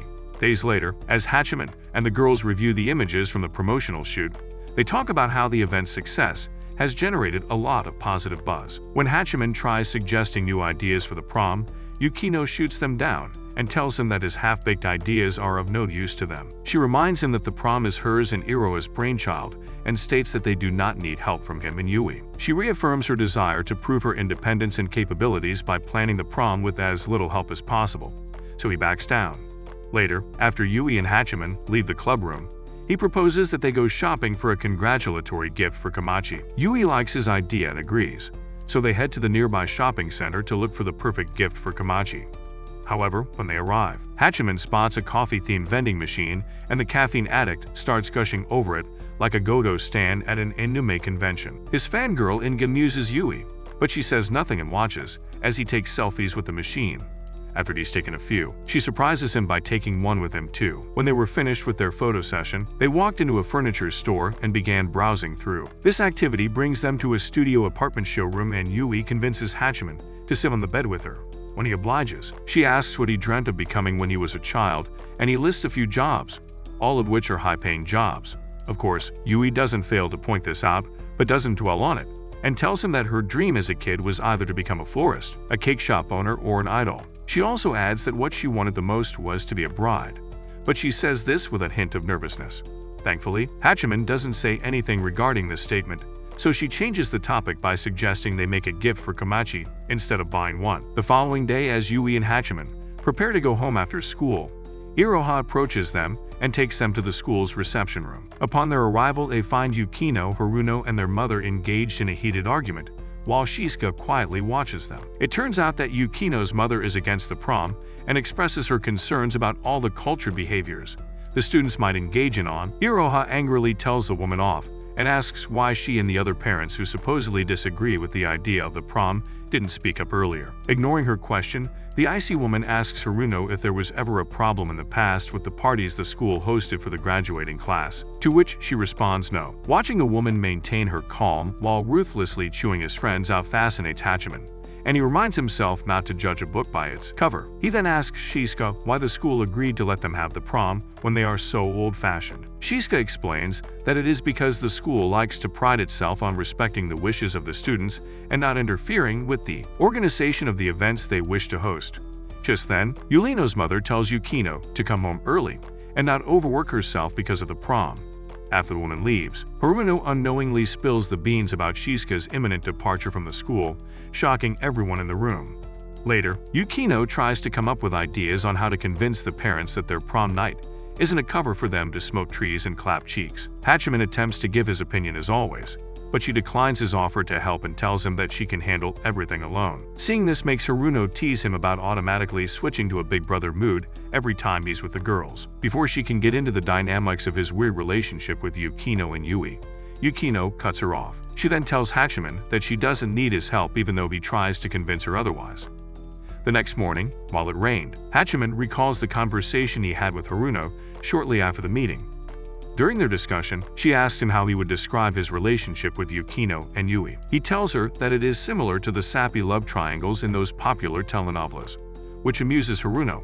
However, she replies that the term that best describes their relationship is codependency, pointing out how Hachiman feels good whenever Yukino relies on him. She then tells him that for Yukino to become an adult and move beyond depending on others, he has to stop babying her with each chance he gets. Back in the present, as Hachiman and Yui walk home together, Yui talks about preparing a homemade cake for Komachi.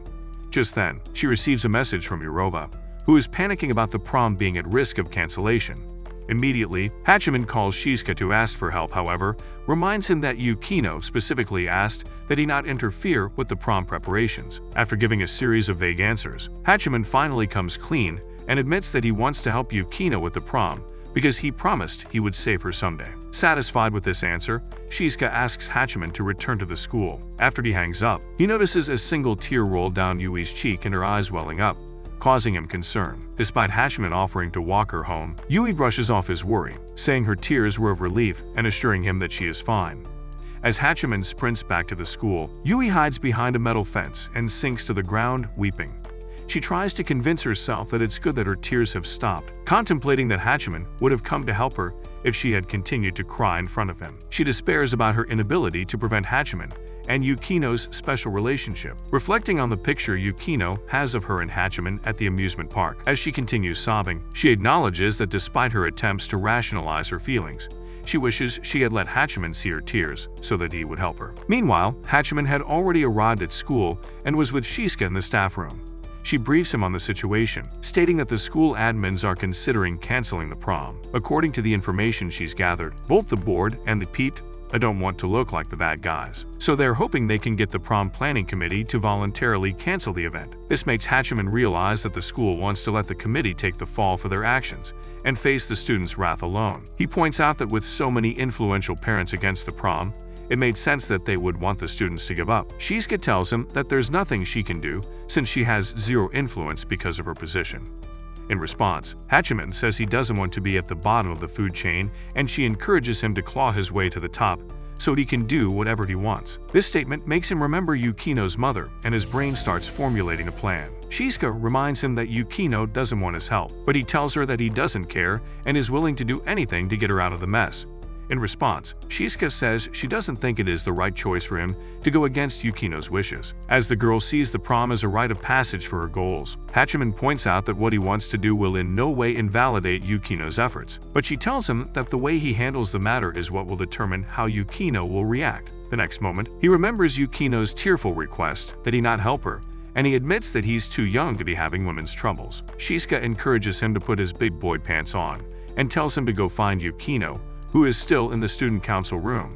Before he leaves, he asks Shizuka if she'd get in trouble for double-crossing the school admins, and she tells him that she didn't care who got offended by her actions. She says the worst that could happen is that she loses her job, and if that happened, she'd find a rich hunk and get married to him. The only problem with that plan was that her rizzing skills were almost as non-existent as her back peaches. When she starts lamenting her single status, Hachiman prays for someone as delusional as she comes along and marries her. As he starts walking away, she apologizes for keeping her transfer a secret, and he tells her not to worry about it. When Hachiman arrives at the student council room, he meets Iroa standing outside the door, and she asks why he has come. He tells her that he has come to help, and she blocks him from going inside, reminding him that Yukino doesn't want his help. Hachiman assures her that he has a plan that is sure to solve their problem, but Iroa is still not convinced, so she drags him away. As they sit alone in the empty hallway, Iroa tells Hachiman to reconsider his actions. She tells him that Yukino doesn't want to keep playing the role of damsel in distress, which is why she ended her contract with Disney. However, Hachiman assures her that he's not trying to undermine what Yukino wants to do. Instead, he only wants to offer a solution which would help everyone involved. This makes Iroha point out that Hachiman's overprotective nature is going to get him in trouble one day, but she agrees that his plan might just work. She tells him she's counting on him to make things right, but threatens to gut him like a fish if his plan backfires and Yukino gives in to the school admins. When they return to the student council room, they find Yukino staring absent-mindedly at the board, but she turns when she hears them enter the room. She is surprised to see Hachiman, but compasses herself long enough to turn the board and prepare some tea for him. She asks if he knows about the school admin's plan, and he confirms it, saying he was with Yui when she received the call. He then asks if there's anything he can do to help, and she tells him no, stating that she had everything under control. However, Aurora signals him not to believe her bald-faced lie, so he inquires what plans she has come up with. She responds that the committee is discussing a few options, but Hachiman tells her that from what he's heard, the only option they have is to cancel the prom like the school wants them to. Yukino admits that she's looking for a way to convince the adults to let them have the prom, and Hachiman asks what the most solid plan she has is. Yukino vaguely responds, which makes him understand that the bullheaded girl wants to do things the hard way. He gets up and goes to the board to check what they have written down there, and as he reads the suggestions, Aora explains that each one has a loophole. He agrees with her but asks if he can help them, which surprises Yukino, who hadn't expected him to blatantly ignore her wishes. He tells her that he understands the situation they are in is very tricky, but assures her that if they all put their heads together, they can come up with a way to save the dance. Iroha is silent the entire time, but Yukino speaks up and admits that she doesn't want to rely on him, as she has always done in the past. Hachiman tries to convince her that accepting his help isn't a sign of weakness, but she adamantly refuses his help. Having no choice, he decides to tug at her heartstrings by pulling the ultimate reverse and telling her that he is doing this because he wants to save her, referring to the promise he made before. Unfortunately for him, Yukino has built a fortified steel wall around her heart, so she doesn't cave into his words, and once again, she rejects his offer to help. Seeing no other way to change her mind, the crazy boy challenges her to a showdown like the one they had held in the past. He says it's the only solution since they are at odds with each other, and Iroha backs him up by saying a little challenge never hurts anyone. The few seconds it took Yukino to consider his request nearly gives Hachiman a heart attack, but when she finally speaks up, accepting his challenge, he is surprised. However, she reminds him that the rules state that whoever loses has to do what the winner says, and he agrees. The smile he wore creeps Iroha out, so she asks if his first name is Mo and his last name is Lester, because only a cultured creep would smile at the thought of making someone do their bidding. Hachiman is taken aback by her words, and even more so when Yukino argues that his smile is more creepy than Erin's stepmother's. He tries to defend himself, but the girls laugh at him, and Yukino continues teasing him before she begins talking about how she has never lost a game. Iroha finds their little banter adorable, but secretly wishes she had a bond like theirs. Eventually, they stop their banter and Yukino reconfirms the conditions for their challenge. She assures him that she won't lose because it wasn't something she did, and Hachiman tells her to bring it on. After he leaves, Yukino returns to working on her proposal for the prom, but Iroha can't help but be internally upset. She tells herself that Yukino and Hachiman are a pain in her non-existent butt, but agrees that they work well together. Shortly after, Iroha catches up with Hachiman on the road and calls him the dumbest fool she's ever met. She tells him that he made things complicated by challenging Yukino to a challenge when he knew the girl hated losing more than Obuyashiki hated Muzen. Hachiman tries to defend his decision, but she angrily walks away, ignoring him even as he begins following her like a lost puppy. She ignores his existence until they get to a vending machine, and she not so subtly requests he buy her a drink. After he buys both of them drinks, they find somewhere to sit and talk things over. Iroha apologizes for how things are going, saying that if she hadn't insisted on throwing a prom party, things wouldn't have gotten complicated. Hachiman assured her that she was not to blame, and said that things with Yukino were already set to blow up with everything that had happened in. He then apologizes for dragging her into their complicated problems, but Iroha assures him that she's fine being a spectator. She said all she wanted was for the prom to go well, so Hachiman asked why she really wanted a prom. After thinking of a suitable way to explain things to him, she tells him it's her way of bidding Shizuka farewell. This prompts him to ask if she had been aware of Shizuka's transfer from the start, and she confirms that she was. She says she's the one who will give the farewell speech at the farewell party, which is why she wants that party to be one Shizuka will remember. Thus, the idea of a prom was born. Hachiman is genuinely surprised by how much Iroa cares for Shizuka and wonders how the woman managed to break down Iroa's walls, unaware of the stupid thoughts floating around inside Hachiman's head. Iroa tells him that they are similar in a way because she knows he is the type who would regret not doing anything for those he cares about. Hachiman doesn't deny or try to refute her words, so Iroa continues speaking. She tells him that despite how she acts, she still wants her upperclassmen, who she considers her friends, to finish high school with a bang. This makes him tease her, saying that she's a big old softie even though she acts she's going through the worst existential crisis known to mankind every day. In response, Iroa tells him not to mistake her actions for kindness, because in a way she was doing everything for her peace of mind and nothing else. She adds that she's preparing to say goodbye to her friends with the prom, and he tells her to stop with the nice girl acts. Suddenly, she grabs his collar and asks him to repeat his words, but his royal cowardness can't bring himself to do it, so she lets go and walks away. Later, the Hokage siblings sit down to have dinner, and while they eat, they discuss random topics. After dinner, they sit in the living room, and Hachiman brings up another conversation topic. This time, it is about school. He asks what a person does for graduation, and Komachi responds by asking if watching One Piece has finally melted all his brain cells. She tells him that his question is weird, and says she's planning on going on a trip with her friends. Immediately, dumb Hachiman is replaced by overprotective Hachiman, and he tries to forbid her from going on an overnight trip.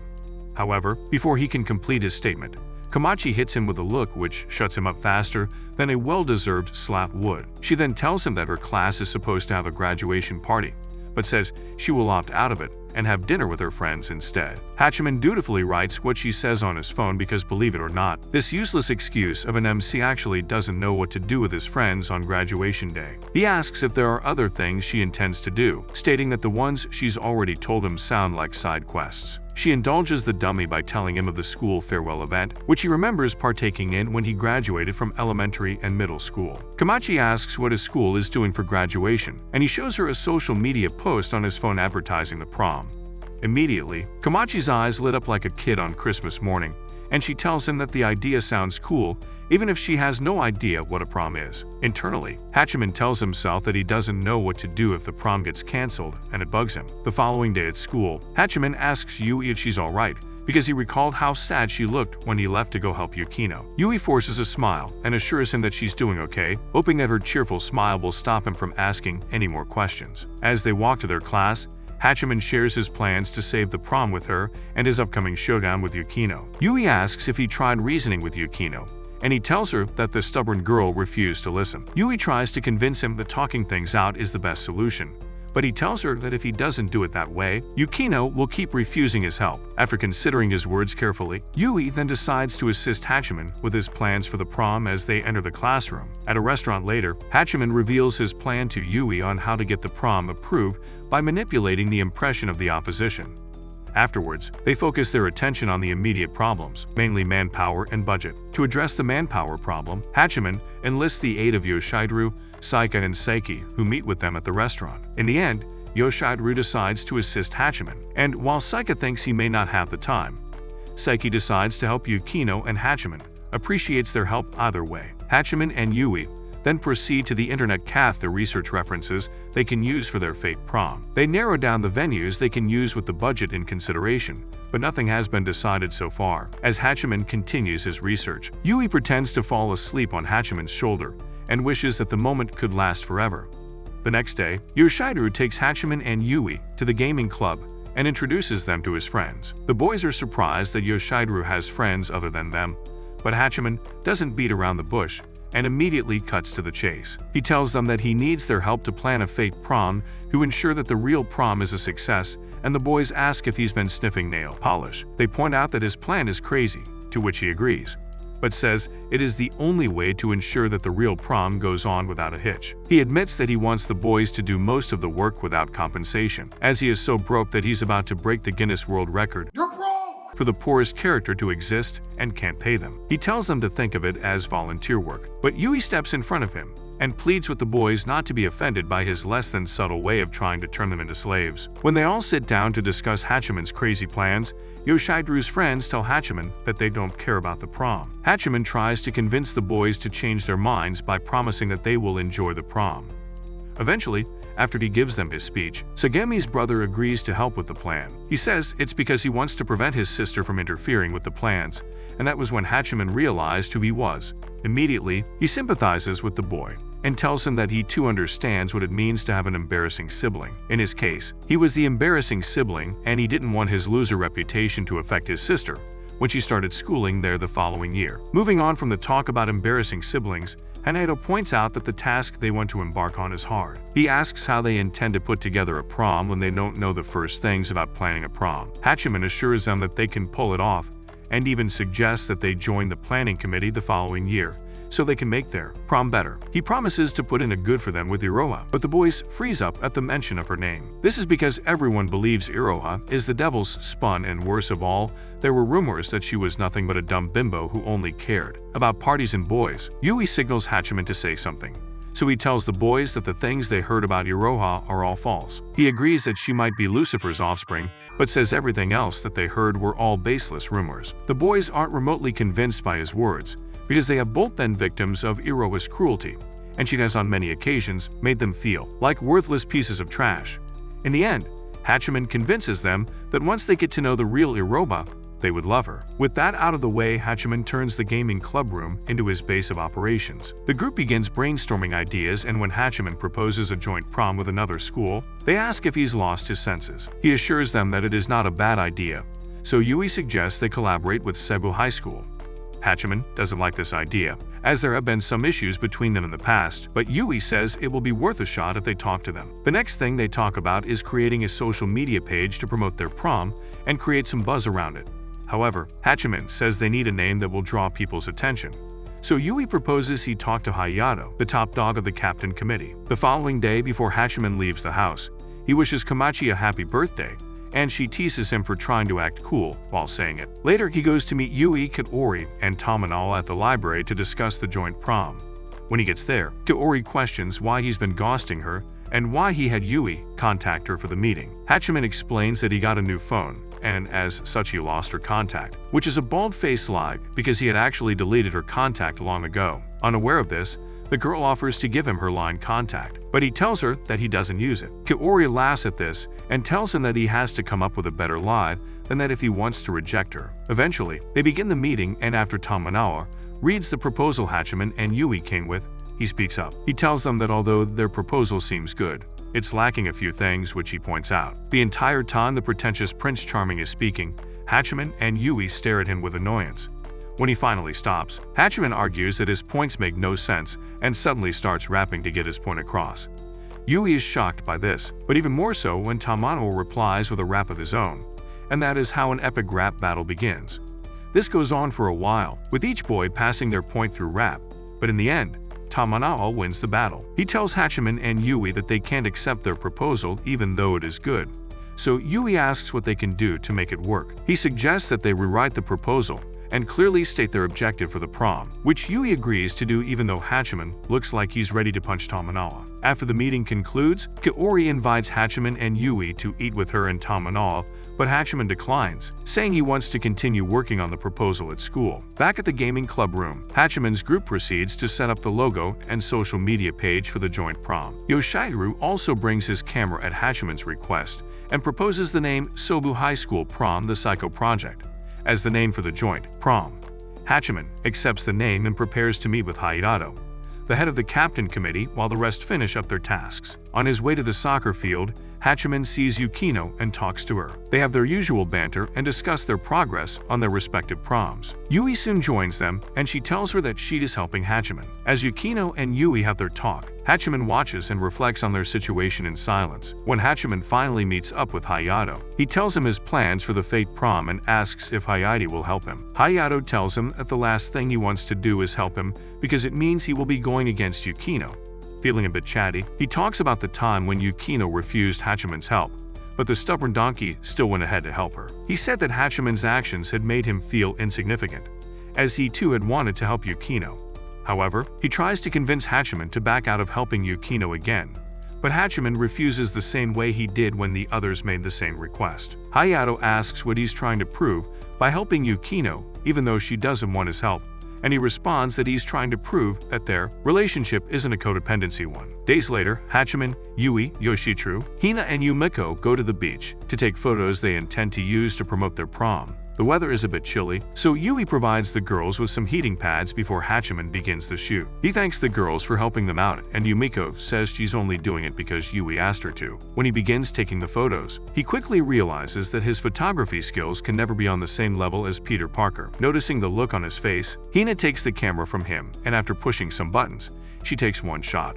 When she hands the camera back to him, Hachiman is impressed by how professional the picture looks. Hina gives him a few hints on how to get the perfect shot before going to pull off all the extra layers of clothing that Yumiko had on. The girl complains about the cold, but Hina tells her that it is advisable to wear fewer clothes at the beach. Before she can do the same to Yui, she discovers that Yui has voluntarily taken off her extra layers. As they take the photos, Hachiman tells Hina that she is supposed to be one of the models, but she tells him that the ugly Betty look she has going for her would ruin the shoot. Their conversation soon shifts to Hachiman's method of helping Yukino, and she asks if there wasn't an easier method. Hachiman responds that sometimes the simplest method is the hardest one, and says he likes his method more. Hina finds this amusing, and he assures her that they are on the right track.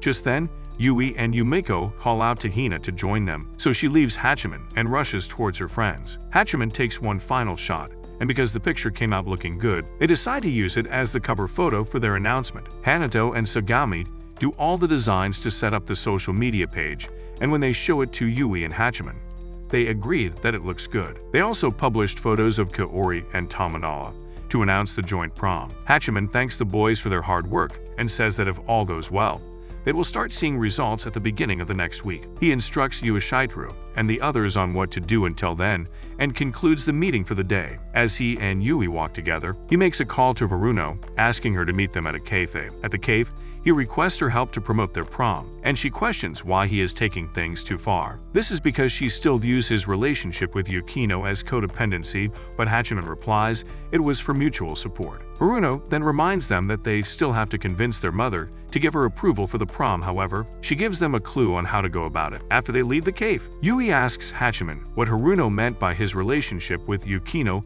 being a codependent one.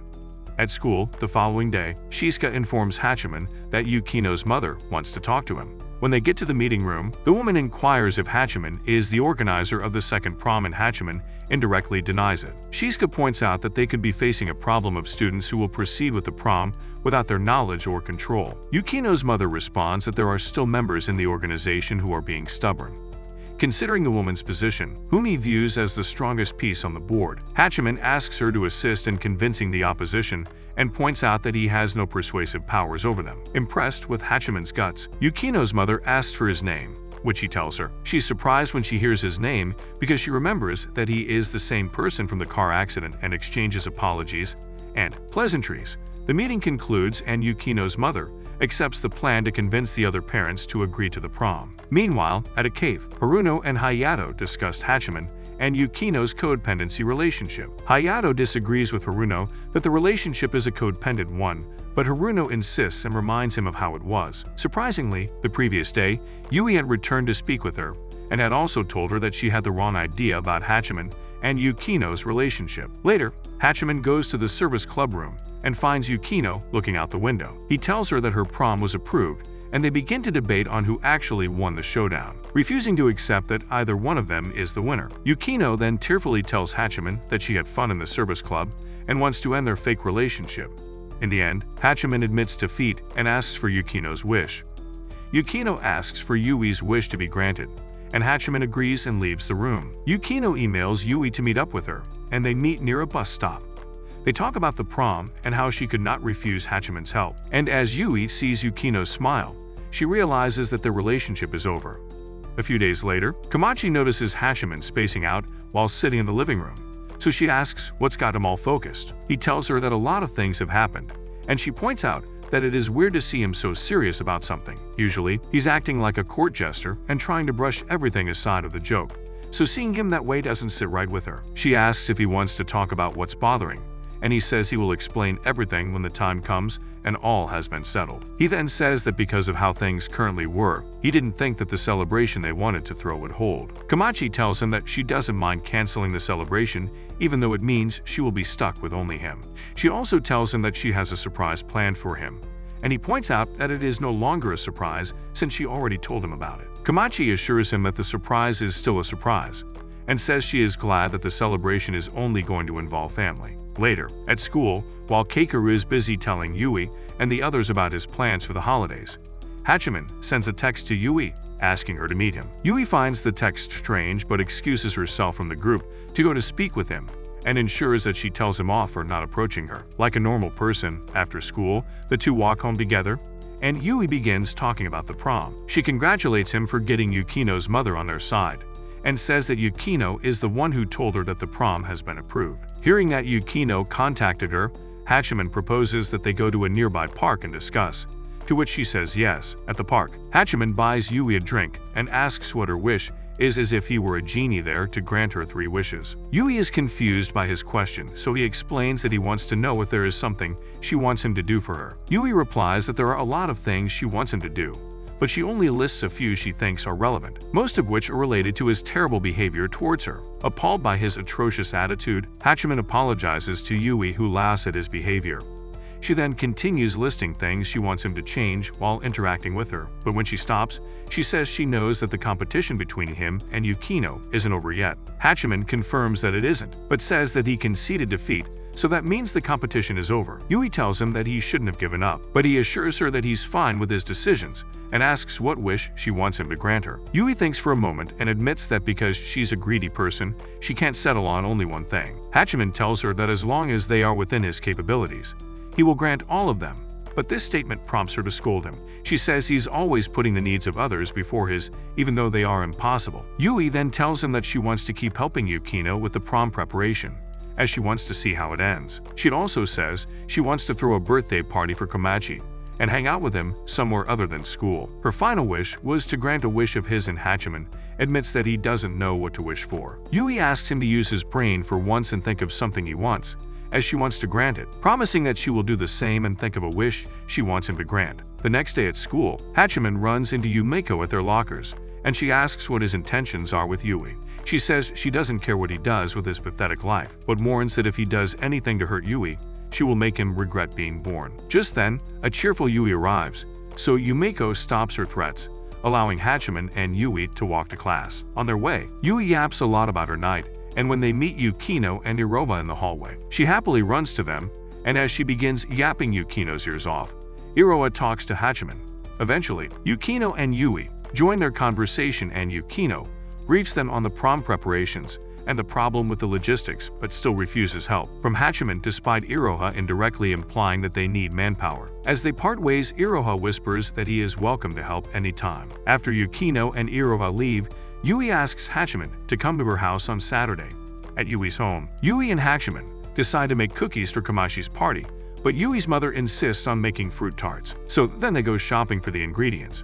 Back at the apartment, Hachiman and Yui did some taste testing of the tarts. Yui's mother then suggested using the secret ingredient and asked Hachiman to guess what the ingredient was, but when he responded, Yui's face turned red. Later, when the fruit tarts are done, Hachiman leaves and Yui walks with him outside, so he gives her an early white day gift. Back at school, the graduation ceremony is held with Iroa delivering her farewell speech to the seniors, followed by Meguri. As Meguri is delivering her farewell speech, Hachiman struggles to hold back tears, making Keikaru think that he has hay fever and follows suit after Saika and gives him some tissues as well. Meguri's speech ended and closed it off with her cultural festival speech, to the delight of the students. After the ceremony, Hachiman and Yui proceed to the student council room to personally say goodbye to Meguri.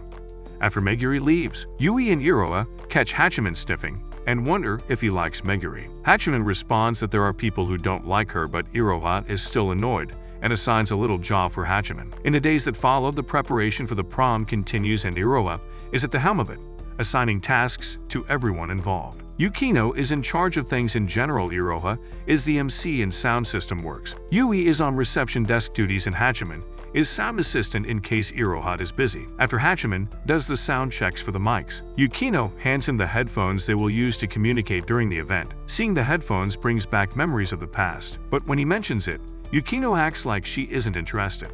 Unfazed by her behavior, he continues talking to her and tries to help her adjust the microphone to her level. She tells him that she can handle it, so he apologizes and explains that he's doing it out of habit. This statement leads to an awkward conversation about how he always wants to help those around him, even if they don't need it. Eventually, he leaves and goes to the control booth to give Iroa her headphones, and she comments on his talk with Yukino. He tells her that as long as it is a work-related issue, they can have a normal conversation. Hachiman admits that he's bad at having normal conversations, and Iroa teases him, saying he is one of those guys who get turned on by work-related conversations. She tells him that if he keeps that up, all the girls flocking to him will run for the hills, as they won't be able to handle his weird kink. She then starts telling him about her experiences with guys like that and how they creeped her out, shocking Hachiman. He begs her to stop talking, but the delusional girl somehow misinterprets his intentions and asks if he's been slowly trying to rizz her up by discussing work. Hachiman assures her that never in a million years will he do something as dumb as hitting on her. Finally, she gets the hint and goes into a work mood by putting on her headphones and minding the controls.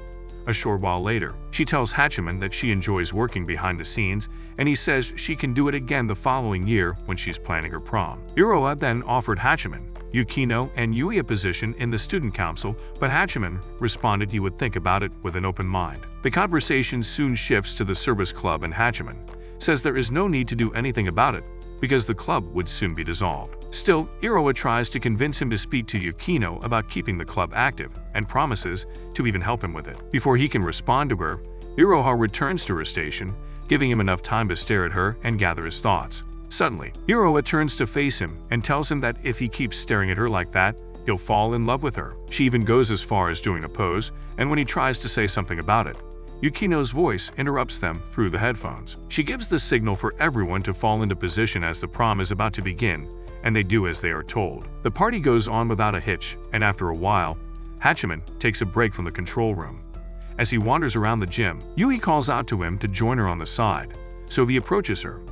They congratulate each other on a job well done, and when the slow dance begins, Yui asks Hachiman if he's thought of a wish yet. He tells that he hasn't and throws the question back at her since she had promised to also think of a wish. Yui says she hasn't, so he decides to fulfill her other wish to hang out with him outside school and asks if she wants to go somewhere after their exams. At the mention of their exams, Yui's head falls, but suddenly perks up and says that the promise of hanging out with him will be the motivation she needs to ace her exams. Hachiman then inquires if she wants him to grant another smaller wish, and she asks him to dance with her. Initially, she feels embarrassed making the request and tries to hide her face, but Hachiman surprises her by agreeing to dance with her. After their dance, Hachiman returns to the control room so that Iroha can also take a break.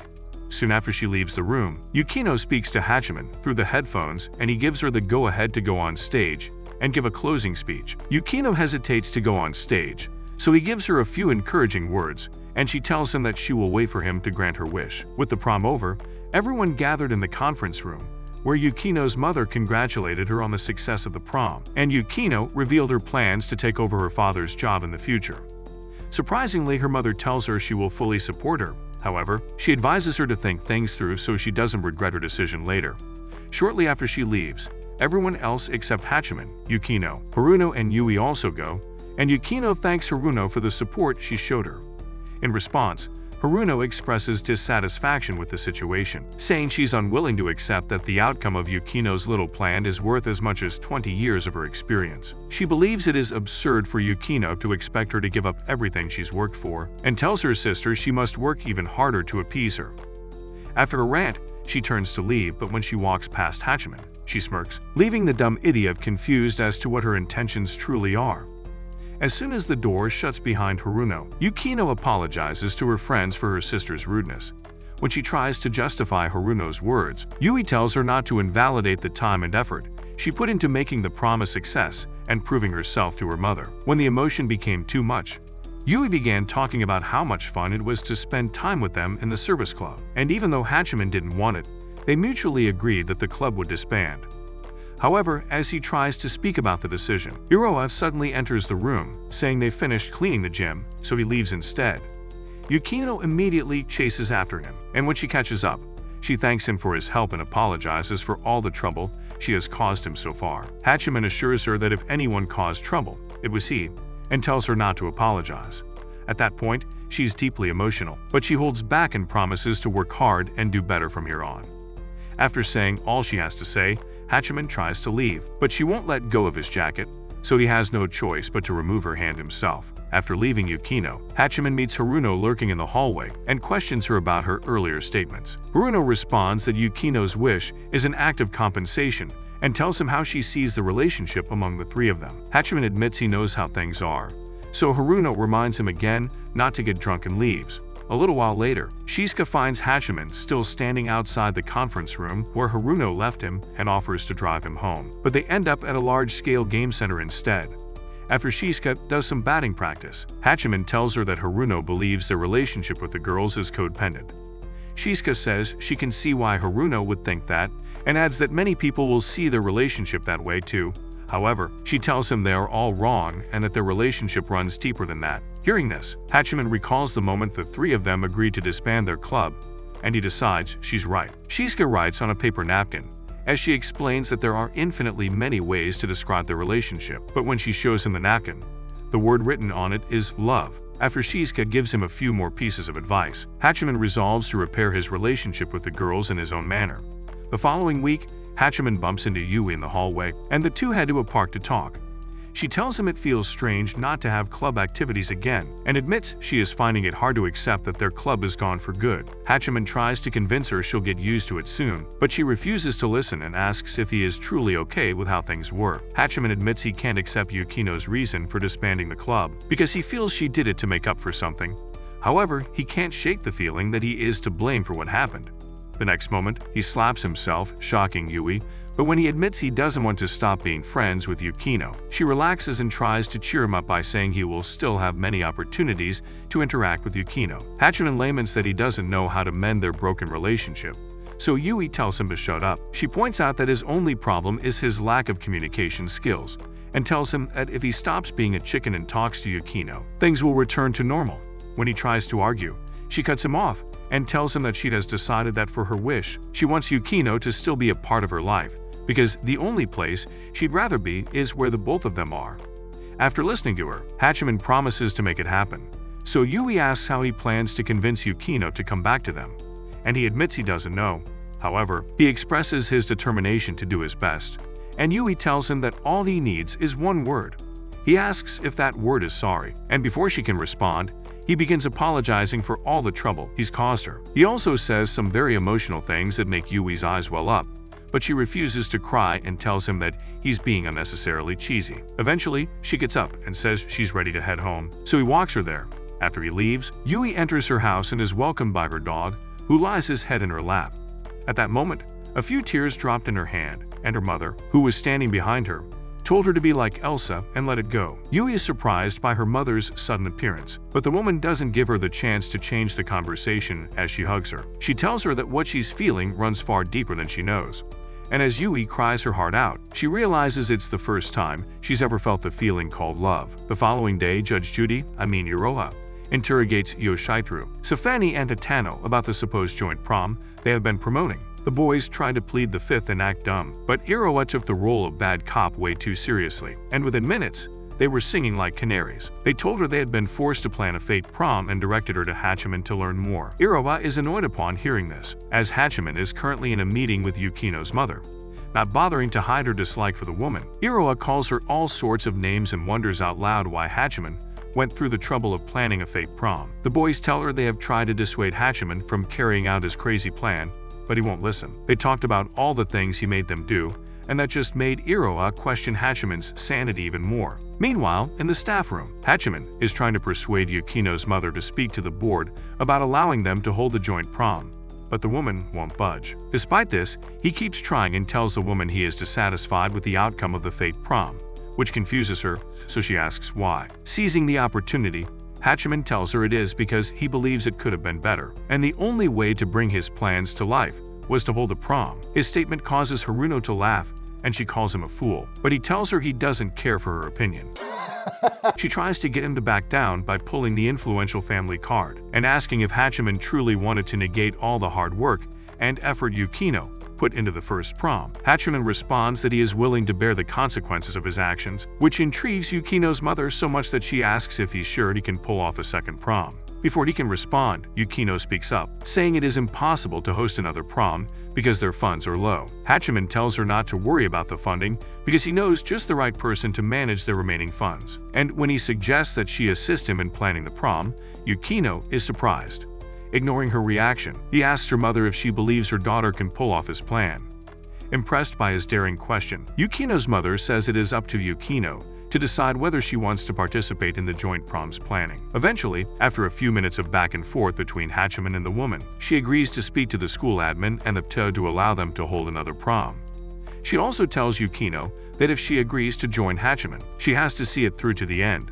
And Yukino assures her that she's no quitter. Hachiman briefs Yukino on the challenges they must overcome, and she tells him she can do the work. Later, on the way home, Yukino questions Hachiman's actions during the meeting and asks what became of Yui's wish. Hachiman explains that his actions are part of fulfilling Yui's wish, then shifts the subject to their relationship. He tells her that their relationship is on the brink of collapse because of their poor communication, but Yukino swears she's working to improve it. She then tries to leave in a hurry, but Hachiman catches her and confesses he wants to be involved with her. Yukino responds with self-deprecation, dismissing her own value as a partner for Hachiman.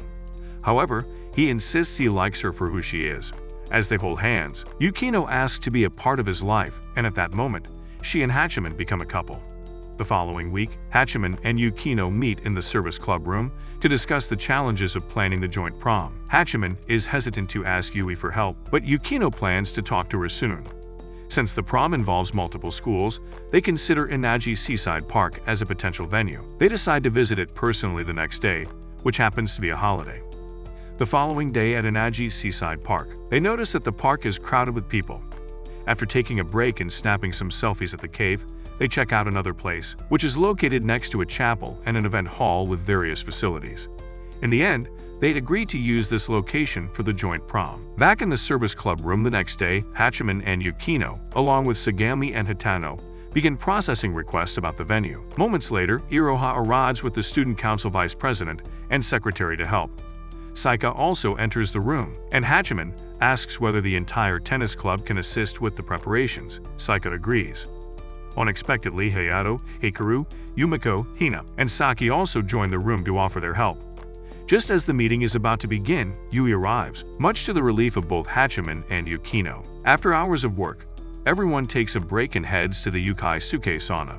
While relaxing, Hikaru asks Hachiman if he is dating Yukino, and Saki then reminds him of their prior agreement, which embarrasses Hachiman. After the sauna, Hachiman finds Yukino, Yui, and Iroha relaxing on a bench.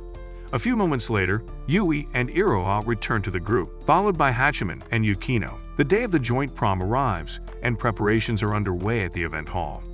Komachi shows up, and Yui enthusiastically introduces her to Iroha, leading to an instant friendship. Noticing that Yui is still trying to come to terms with her relationship with Hachiman and Yukino, they encourage her. Yukino's mom soon arrives and reminds Yukino of the potential issues with the joint prom. Yukino assures her that she is willing to take responsibility for it. Haruno also wishes Yukino luck and teasingly warns Hachiman to brace himself. During the prom, Hachiman coordinates with his team to resolve a catering issue when he bumps into Yui and offers his help, as Iroha and Komachi look on, seemingly plotting something. As the joint prom concludes, Shizuka compliments Hachiman on the great turnout. She then dances with him, but when Hachiman trips, they both fall.